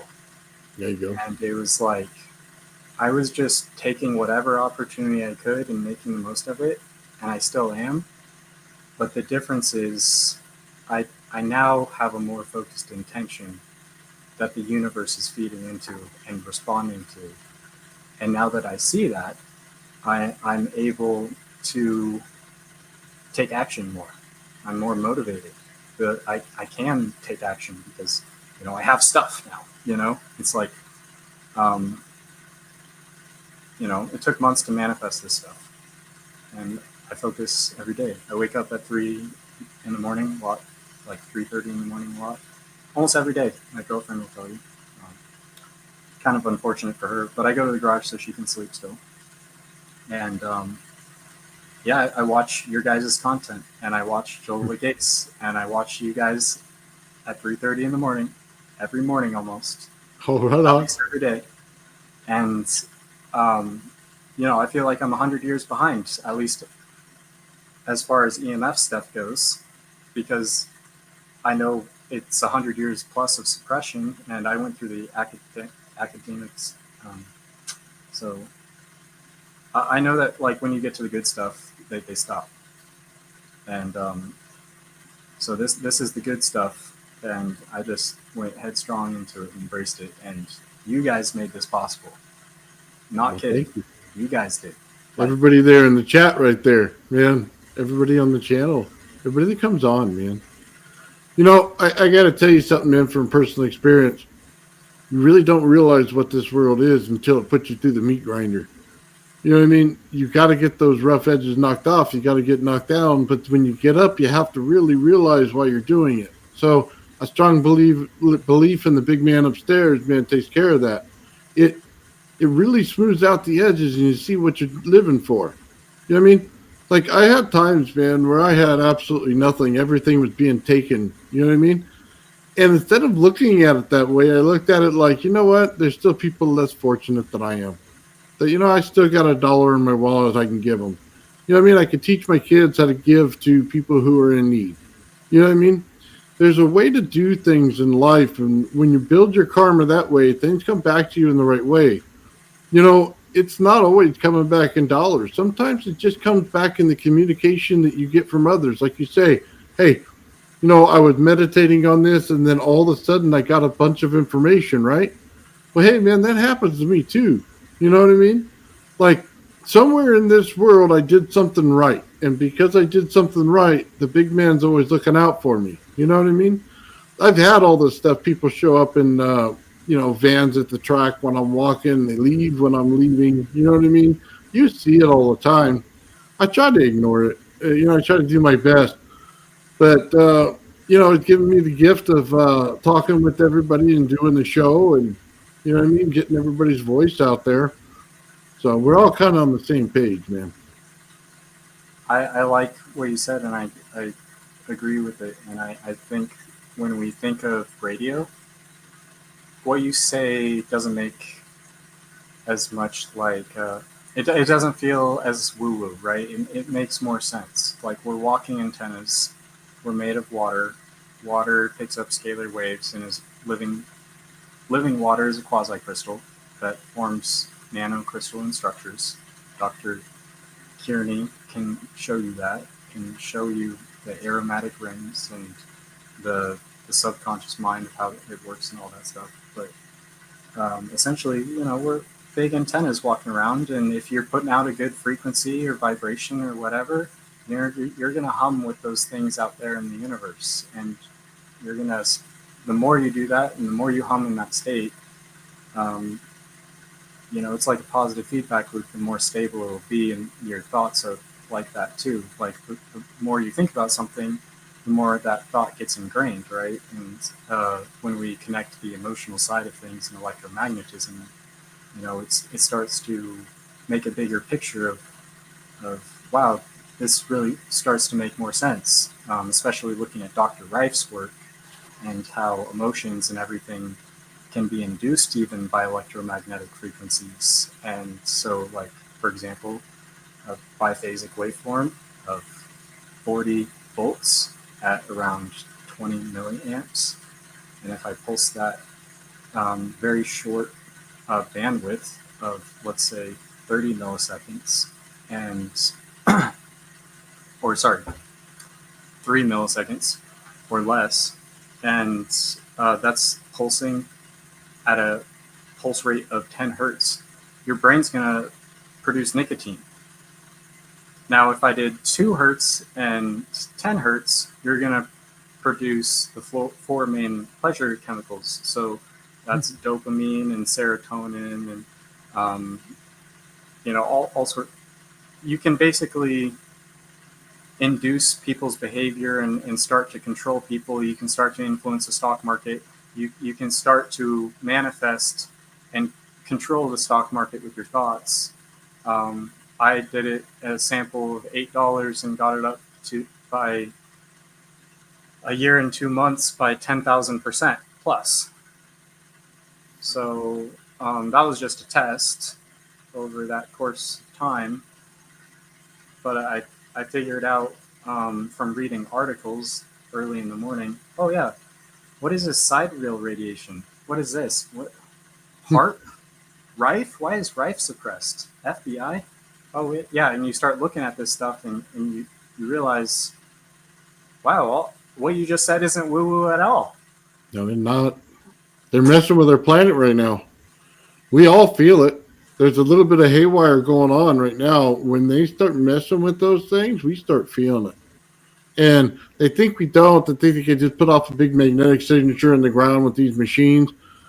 They're really messing with everything. They're causing a lot more problems than they're fixing. That's for sure. And if they don't know that, they need to quit. You know what I mean? They're awful. But I'll tell you right now, when you start to get into the low frequencies, that's when you start to open things up. Like you're saying, 2 hertz, 4 hertz, 10 hertz, things in that range. That's the range we work in. That's it. All this other kilohertz garbage, man, it's all for show. This hertz, low hertz, is where everything's at. You know, pulse of the earth, everything that you get in there, Schumann resonance, okay? You want to go through the chakras in your body and stuff, start getting in the hertz, you know? There's a whole way to work this thing. This is the stuff that we don't usually put out on the internet because it's too freaky for them. They start to freak out when you go, okay, I got this coil and I'm pulsing it at 10 hertz. Or I'll pulse it at 8.95 hertz or something like that. Then they start freaking out on you and they start shutting down your videos.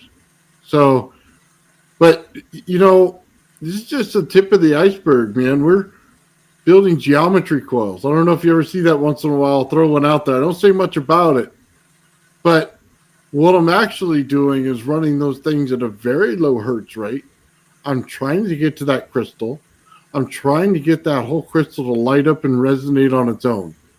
You know what I mean? I want the energy to just resonate in there. I can take a coil and resonate just about anything in my room if I knew the frequency of it. So that's kind of where, this whole thing's headed for all of us eventually. You know what I mean? No matter what you're building, that's where it's going to end up. Geometry coils have been here for, over 30,000 years. And you see them in mandalas. They write them down all the time. We can build them out of there. That's not a problem. I've seen them in every vision that I have. I continue to see every mandala. You know what I mean? No matter who built it. And I can tell you exactly how to build it, which wire goes where and why. And for every time that you do that, it runs in your brain. That's why I always say it on my theme song, man. It's always running through my brain. I can't get rid of it. And they put it there for a reason. I think everything is for a reason. I don't believe in coincidences anymore. I have learned to listen. If you think coincidences are coincidences, then you're not listening. And I've been trying to listen, and I've been trying to deprogram myself. And it's been a painful experience, let me tell you. I just want to cry thinking about it. Man, it's been a lot of pain processing and reconciling what is true to open myself up enough to just try what I thought didn't make sense. But in the process of doing this, once I got here to where I was ready to build something, once I had my parts, it was making sense, and everything was with intention. So once the universe starts giving you stuff, you can just start to work with it and listen. Like, what is around you? What can you use? And that's what I tried to do here. And I think it's awesome to be here. Anyways, I don't really know what to talk about. No, it's fine, man. I just want to commend you on your build. Absolutely amazing work. And I'm very proud that they're able to do it. And in any way that if we rubbed off on you a little bit by watching the show, man, I'm really proud of that too. So it's awesome, brother. You gave me the little kick in the butt. Just build it. Just do something, Because here I am watching, and I'm just watching, and I'm watching, and I'm like, I really want to. And it just took a little time and patience for things to line up. And I just had to take it day by day. And I figured I waited to be on the show till I had something to show, you know? I didn't want to just come here for nothing. And I wanted to show you, like, it's been running this whole time. It's 4 p.m. So we've been running for 26 hours continuously on -1 volts. Yeah, it didn't even mess with us when we told you to put a blow dryer next to it. It's still going. So I'll keep doing updates on my YouTube, Elijah Tech, and I will keep posting. And Well, now I'm going to have to check up on you. Now I'm going to have to go on your YouTube, man, and start leaving you messages on there and checking out how long this thing's actually going to run for when you're done. yeah, do check in. I'll be posting. Mr. L said, "Can you probe to see -1 volt?" So I made a video of that showing that already, and I'm not going to do it now because this is a separate experiment, and I don't want to mess with that because it's in a harmonic state right now. And I don't know how much energy is in that balance. I don't know if it's just sending energy back and forth or sucking more energy in than is going out as heat. I still don't know. And so that's what I'm trying to figure out with this. So if I go and touch my O-scope to it and start messing with things and moving things around and doing too much, it's going to mess with it because it does throw it out of harmonics. It responds to the environment, you know, so it'll go into a different harmonic state. And in that transition period, it definitely is losing energy. I hear it chatter. It's not great. But I think this is just the beginning, is what I was going to say. This is my first intentional build at Overunit.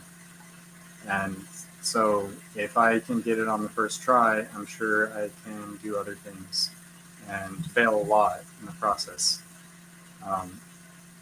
But I think that there's a lot of possibilities, especially with what Joel is doing, what you're doing, combining those two things and even integrating that into this system, because I did keep Don Smith in mind with this build.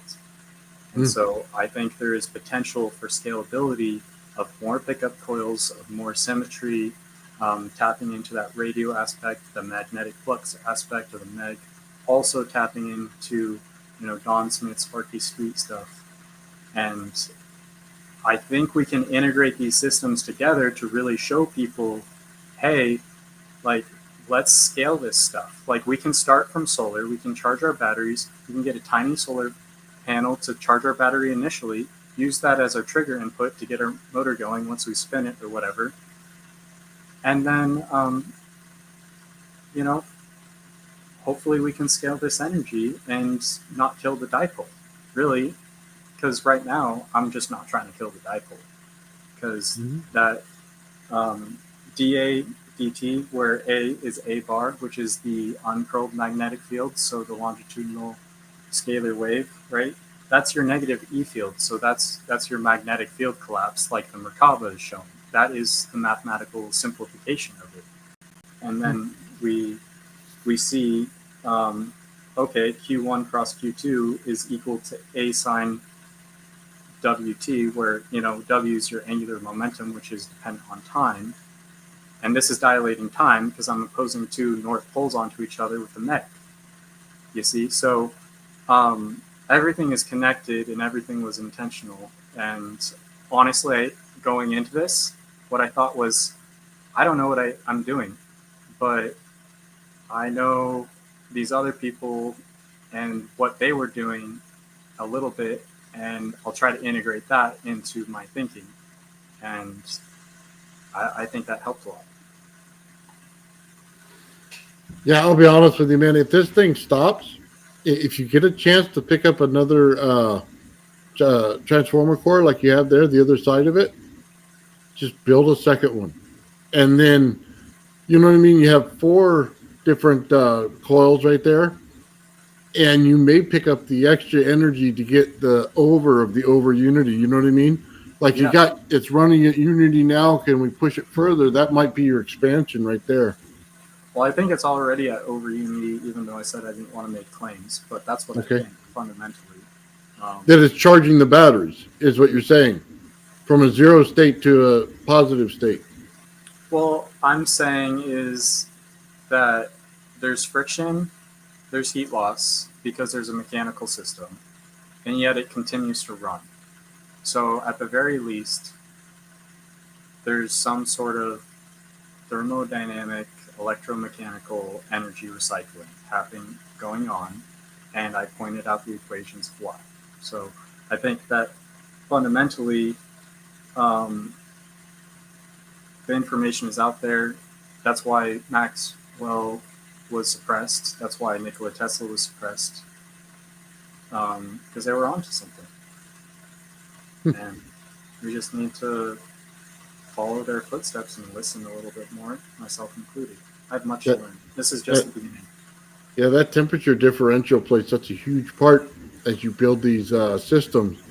Most people don't realize that. They think you can just do whatever, and it's not the case. It's the temperature in the room, the temperatures going on in the system. They got to match up a little bit to pull everything in right. So Mr. L said you should have -1 volt of potential for a small load. But what if I have the Bedini motor off and I also disconnect the leads to the Bedini motor, and then I measure it and it's still at -1 volts? And then I take that battery and I hook it up to my 500-watt inverter and try to turn it on, and it doesn't. Right? And so when I have the motor not spinning and I turn the source battery switch on and it's connected, the scope sees that on the output side of the meg, and it'll shift the waveform down to where the top of the waveform is at 0 and the bottom is at -1. Now, if I switch it off, the waveform is still there, but now it's 1/10 the size, and it's just down to 0.1 volts. Now, with it running, you don't see any DC oscillations, standing waves. You don't see it with the scope when you touch it. It's just flatline voltage. And you see the flatline voltage of the battery when it's on. And so you are correct, Mr. L. You should have a -1 volt of potential for a small load, and we have a small load here. What's anomalous is that I see it without the small load. Nice. Very nice. Yeah, Mr. L. Jarvis. Jarvis is really smart. You know what I mean? So, always good to know, man. For sure. Right on, man. Well, I want to thank you for coming on today, man. Is there anything you want to shout out on your channel or anything else?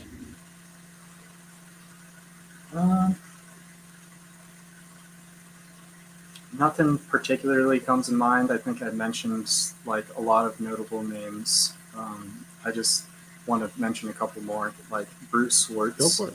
He's dead now, but he has a YouTube channel that's still up, and he shows bases on the moon and UFO craft and I love evidence that. of that.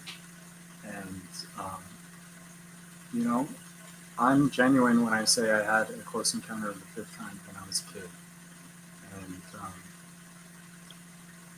it hurts me when society feels like, there's just no place for me in society because people don't want to accept that they've been lied to, so that they'd rather accept, well, it's me that's the lie. But, that's a core part of like who I am, is lying is unacceptable. And, I might not convey the whole truth, but that's because I'm a human being. It's not because, I'm trying to lie or anything. Mm-hmm. So if I'm ever wrong in my videos, wrong in this video in any way, you guys let me know. And I think people are waking up, but I also think the government is playing us, and they're trying to make a sort of fake second coming, if you will, and they're trying to influence people that way. And I want true freedom and sovereignty, and I want to show people that 0 point energy is not just reserved for the craft like I've been told.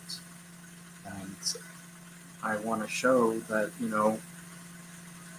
we can pay for electricity and we can continue renting and be stuck in cities and let them control us, or we can kind of rise up and develop technology together, expose it, become famous hopefully so that they can't kill us, because that's the only way we can survive.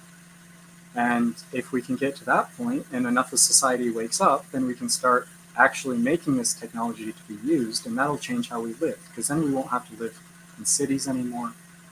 We can like have power rurally and have everything you need without buying a bunch of solar panels or anything. Um, I think we just need system integration at this point, and so that's kind of where I'm coming at it from. Well, the next set of tech, man, is the harmonious with the Earth itself.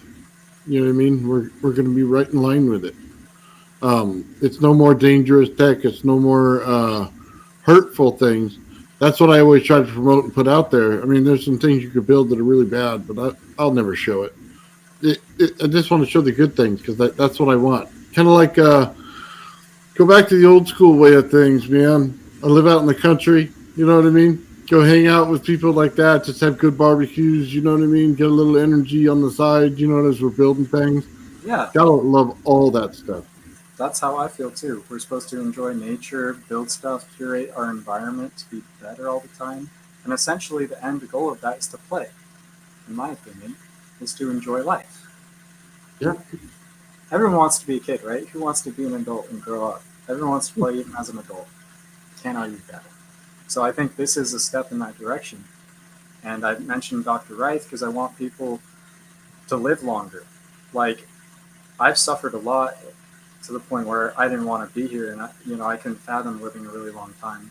But there's been kind of a change in my consciousness with certain things I've learned recently, where I think people used to live a long time and now they don't, and there's a reason for that. And I think we can get back to that, and if we get back to that, we can develop even more amazing things. If I could live 1,000 years, imagine what I could do. I'm 27 years old, and I don't know what I'm doing. That's exactly what I keep saying. Joe gave me some garbage about wanting to live 30,000 years. I told him, hey, too bad. I want to learn it all. Right? I think that's why I had that consciousness shift. You had said that, and I had internalized that, and I was like, that resonated with me to the point where it became one with me, and I felt the same way. It was like, yeah, that's why I like Nathan so much. That's right. Gonna live forever, man. Hang out and have barbecues. That's the way it's gonna work. Not because you want to learn forever, right? Oh, well, yeah, that too. Hey, let me tell you something, man. I've been hurting for a while. Okay, I busted my ankle, busted my hand, everything's swollen. I can't wait till I get back to my experiments. Okay, I'm like every day it's itching, and I'm like I can barely hold, anything in my hand, and I'm going, well, maybe a screwdriver. Maybe I could turn it just a little bit. I can get back in there. Yeah, but that's just me, man. I had my teeth pulled out one day, and I go, oh, well, let me build a awning cover over the back of my patio, right? So I'm out there, man. I got holes in my mouth. There's teeth being pulled, and I didn't care one bit, man. I'm just building away. It's like my favorite thing on earth, learning and building and just doing that. So, yeah. There's a fine line there. Like, chopping wood when you're sick can be good, but it can also overdo it, right? You got to just ride the wave of life and play with the context of it and know what's appropriate and what's not. Well, that's probably why I do things like my experiments, man, to take it to the limit and see how far it's going to go. So, right on, man. Hey, is that, I just got to ask, because you mentioned it a couple times, the UFO experiment. If we had time to sit down, is that something that you are comfortable discussing? Not experiment, I'm sorry, the encounter, yeah. Yeah, I could talk about it right now if you want to. Or I know it's kind of been a long stream, so that we could schedule it for another time. Yeah, I'd like to schedule it because I'd like, Joe, there with me if you don't mind, and we can just kind of go over the whole. I want to be respectful about it and give you the time to get it out. Sure. Yeah. I've told people before, and my favorite way of telling people is face to face when I meet people and some link connects it to where it's relevant. Maybe they have a sticker that shows aliens or something like that. And when I approach people like that, I get received really well. When I just tell people outright, people think I'm doing it for attention and stuff. No. So I don't tell people outright anymore, but I tell people if people ask, or if I just feel this urge, which is few and far between. But it has to have a certain contextual relevancy. Nope, I totally understand. Just so you know, my wife doesn't listen to anything that I say. Like, I could tell her, hey, I just broke it, every law in physics, and she doesn't care. You know what I mean? I tell that to my family too. They're like, well, whatever. Oh, you got something to light up. Oh, that's great. That's outstanding. You know what I mean? It's like, no, I did it like 20 feet away. I can light something up with it. No, they don't care. They're, you know what I mean? They have Yeah. to be into what you're talking about to make it really worthwhile for both of you. True. Yeah, I can be autistic in the sense that I info dump of things that I care about, even when other people don't necessarily, but I don't like process like how much they care about it. So I'll try to refrain. Sometimes I can go like in these info dump rabbit holes. You can always stop me. Oh, dude, I'm guilty of it myself, my friend. So, dude, this is so awesome, brother. Hey, I'll link your channel one more time, man, so everybody has it. I'm looking forward to the update on this because I want to know how long it actually runs. I'm going to take a bet here. We'll see what people think in the chat here. I'm going to say that it runs for another 24 hours. So, what do you guys think here in the chat? What do you think? By the way,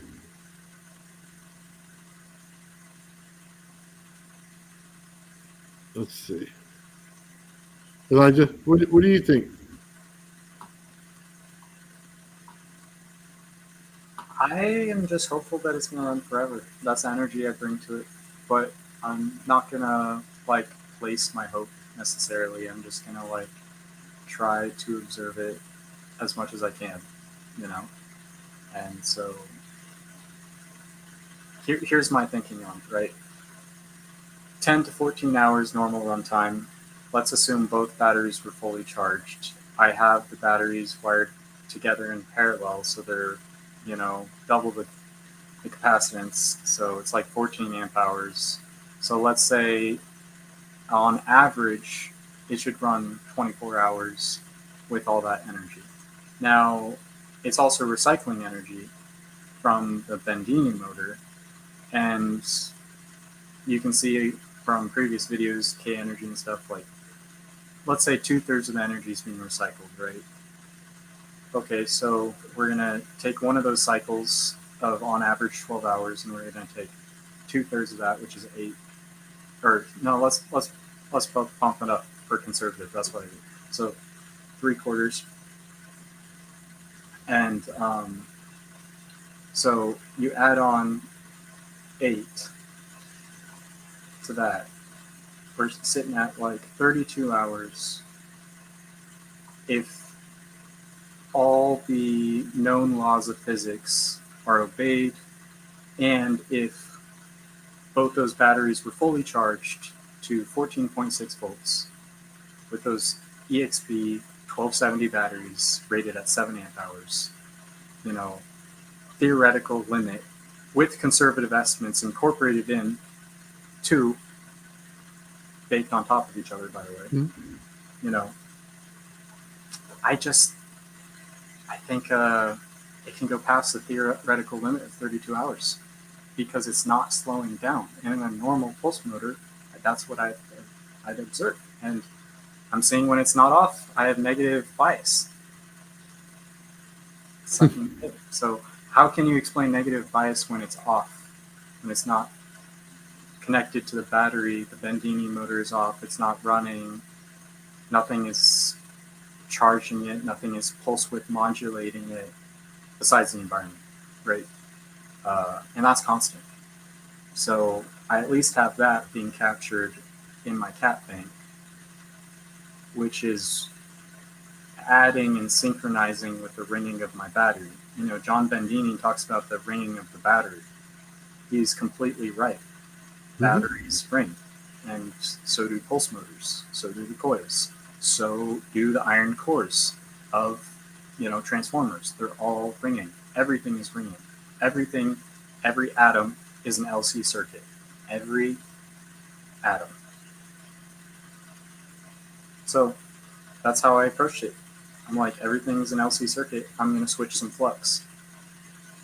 Well, I'll tell you what, if you go past another day, you definitely have that ring in there in the batteries and in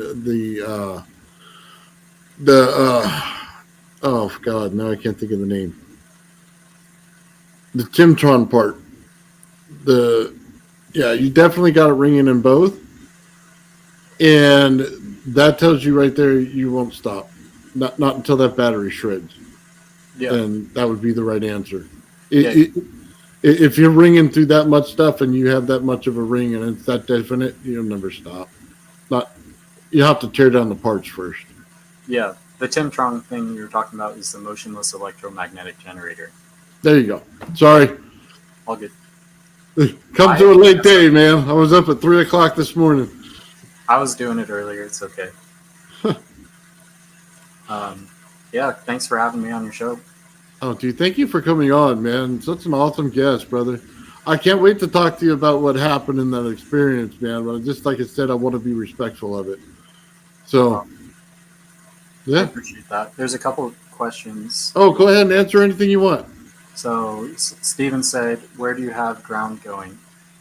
So as you can see, that big thing, see that coil right there? It's wrapped around that center. And you can see that shiny wire coming down to that negative battery terminal. So that's my like main ground of the entire system, because it had a floating ground before that I was playing with. And you can see this black wire going across right here. That's also my ground wire going to this other battery. And that is hooked up to the negative side right there of my full bridge rectifier. Obviously on the AC side, right? Because my DC side is coming out there. You can see how my caps are configured, right? So the top is my negative DC side. That's positive coming out right there, positive coming out. And they come together right here. So I have a diode, protection diode right there. And then, yeah, they just go right in. So I experimented with different grounds, floating grounds, things like that. And there's still a lot more experimentation with the ground. That's a really good point, because in theory, I can suck in more energy from the earth itself with a better ground, I think. Caveat, I think. But that's what it appears like, right? Because it changed, you know, if I have this floating ground versus if I have this connected versus that connected, the waveform totally changed. And the waveform stabilized into more of a sine wave, multiple frequency harmonic state when I added a better ground.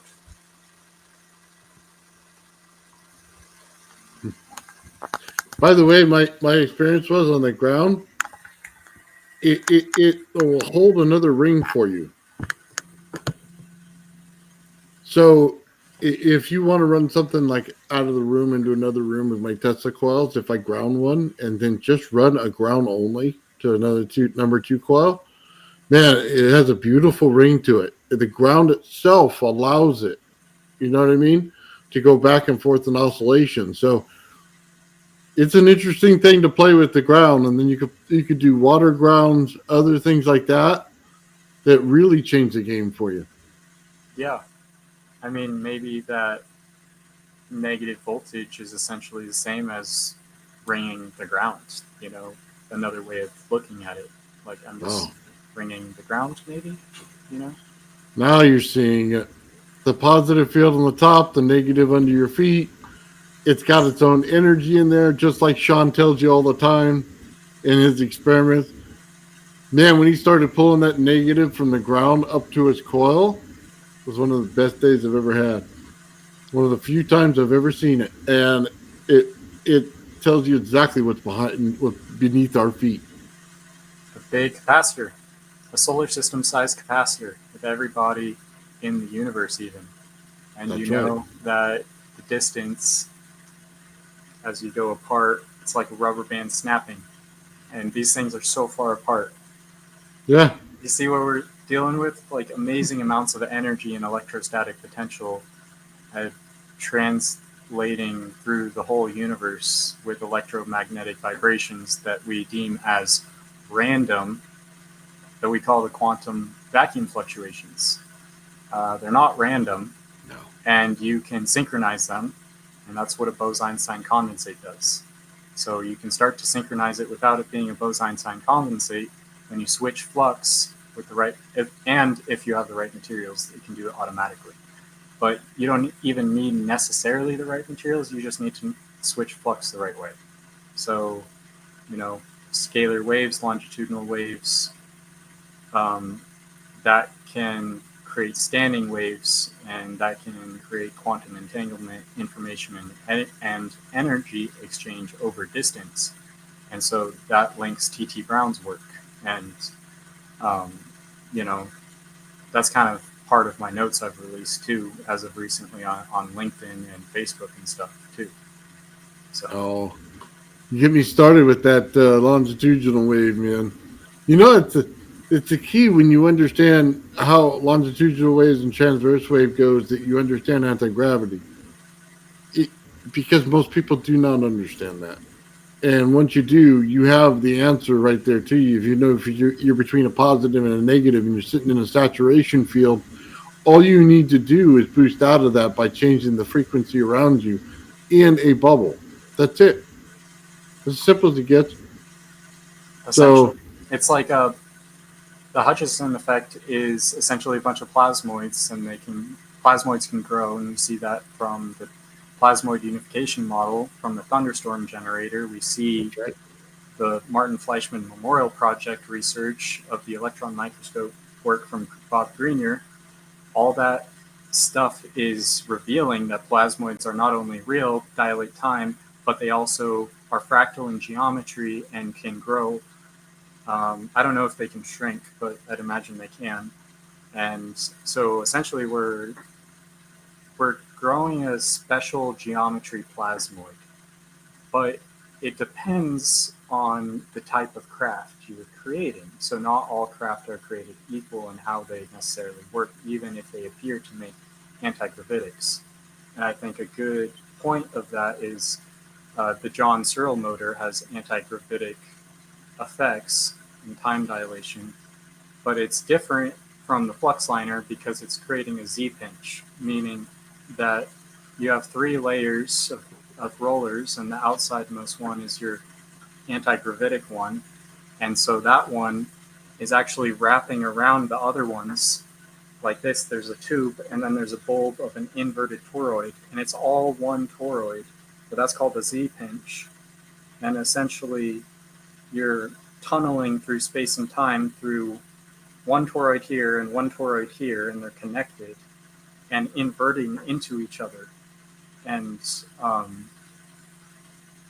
the flux liner, it has spiraling capacitor plates and two coils, and so that operates similarly but different because you look at Intellect Research LLC, you'll see positive time dilation, negative time dilation, and kind of what they're doing with those coils of the asymmetry there. Essentially, you're creating the two toroids connecting to each other, but the mechanism and the structure is different, but they're similar. Anyways, it's a whole tangent. Well, no, because most people don't know that you don't have to create a bottom and top toroid in one of these things. It's not necessary. You can create it in one. Well, for So locomotion, I think you need two to move from one point to the other. You need to shift that second bubble somewhere, I think, to create that gradient. And maybe I'm wrong, but uh, I think I need to experiment with anti-gravity, and I'm not going to pretend like I understand it. That's for sure. yeah, And I'll say it this way: you don't need two bubbles all the time. You need one bubble, but you need two vortexes at all times. there we go. Two vortexes. That's why I got two bilateral symmetry. So you That's create the right. scalar wave, the longitudinal wave with the transverse wave. Q Yep. cross one. Yeah. And Q then you can just take you know what I mean, energies at the outsides and move this thing wherever it wants to go. And you could turn it like, you know, like this, and then the side and go this way, and then go straight up and down. Sweet. So Well, it sounds like I need to start building a graviflyer soon, and Mr. L's can help me with it, and I know you will too if you want oh to. yeah, anytime. Sweet. Yeah, what when you find that time dilation in it and things start to get weird, just remember the little black things in the room. Just have good God thoughts and they'll go away. Okay? Hmm. The That's interesting you say that because I have little blue dots appear sometimes, hmm, and I've had symbology come back into my consciousness at times that were electric blue. Like it almost looks like a sky blue, but plasma and vibrant. And yeah, I've drawn a couple of the symbols in my notes, and I've shared it with a couple of people. But that's interesting you say that because I've never seen the black dots, but I have repeatedly and periodically seen those little electric blue dots appear. Um, I don't know if I'm being washed or what. They can phase in and out before they even like really can process, but that'd be funny. They're just like coming into my room and like looking at me, and I'm like frozen. They're like, "What's going yeah. on?" Well, I always see the black parts as unrested souls, and they're not ready to move on. So you have to really train your mind to clear that out. I'll be honest with you, man. If you get out of one of those fields and you didn't clear it out, they're going to be with you for a while. Oh yeah, I've had paranormal activity all my life, and I've had light switches switch on me, like I can see it. I've had pictures and frames fly off the shelf across the room, books fall, doors open and close, like even the doorknob itself, hearing footsteps. I've had all these things in my life, and I know that prayer is my most effective weapon from experience, for sure. But you know, it has to be genuine and you have to believe in it. But if you're fearful and you're going to that, then you probably believe in it or at least are grasping towards it, and that's a good first step. And I think I think I don't have to worry about that too much. Uh, Okay. yeah. Well, I'm just telling you because it's going to come up. You know what I Okay. mean? You're gonna. I'm excited to experience it. It's one of the weirdest things in the world, man. But you're gonna find it as soon as you start sparking anything with the high voltage and the radiation and stuff like that goes on in your room. Yeah, you're gonna get some effects. But if you let them know that you know that they're there, they'll stay around for longer and they'll start trying to communicate with you and doing stuff. So if you want them gone, not only should you pray about it, but you should not acknowledge them. Also, something like that. So Yep. if you acknowledge their presence, they're like, oh, wait, he can somehow sense me or pick up on me or whatever it is. Um, yeah, just don't feed it, basically. Fear feeds it, anxiety feeds it, anger feeds it, you know, all those things. So um, just take a breath, slam your heels on the ground when you exhale, drink a glass of water. I guarantee it'll take you out of the fight or flight mode. Guarantee it. Yep. I agree. All right, man. With that said, thank you very much for hanging out with me, man. I appreciate it. Hope to see you soon. Thank you, chat, guys. Everything's been awesome today. Been a really great day for me. So, with that said, man, that's it. Oh, I'll put on the music and let it play. The old man, real man, real man.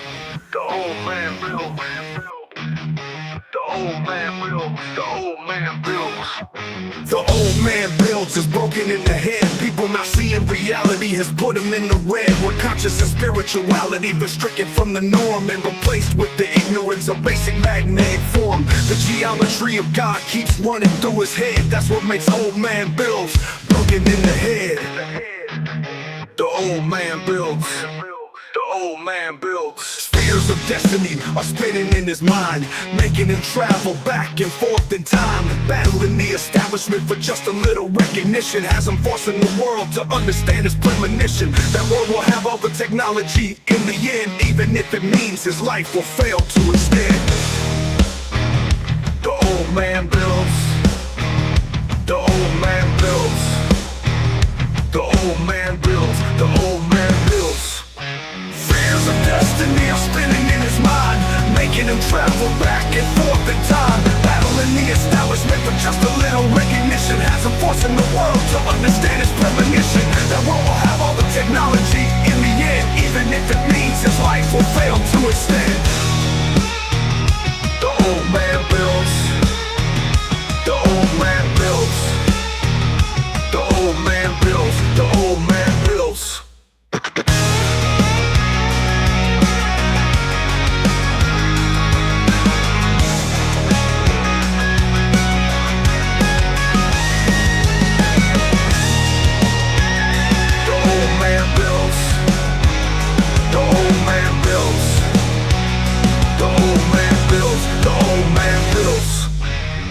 Fears of destiny are spinning in his mind, making him travel back and forth in time, battling the establishment for just a little recognition. Has him forcing the world to understand his premonition. That world will have all the technology in the end, even if it means his life will fail to extend. The old man builds.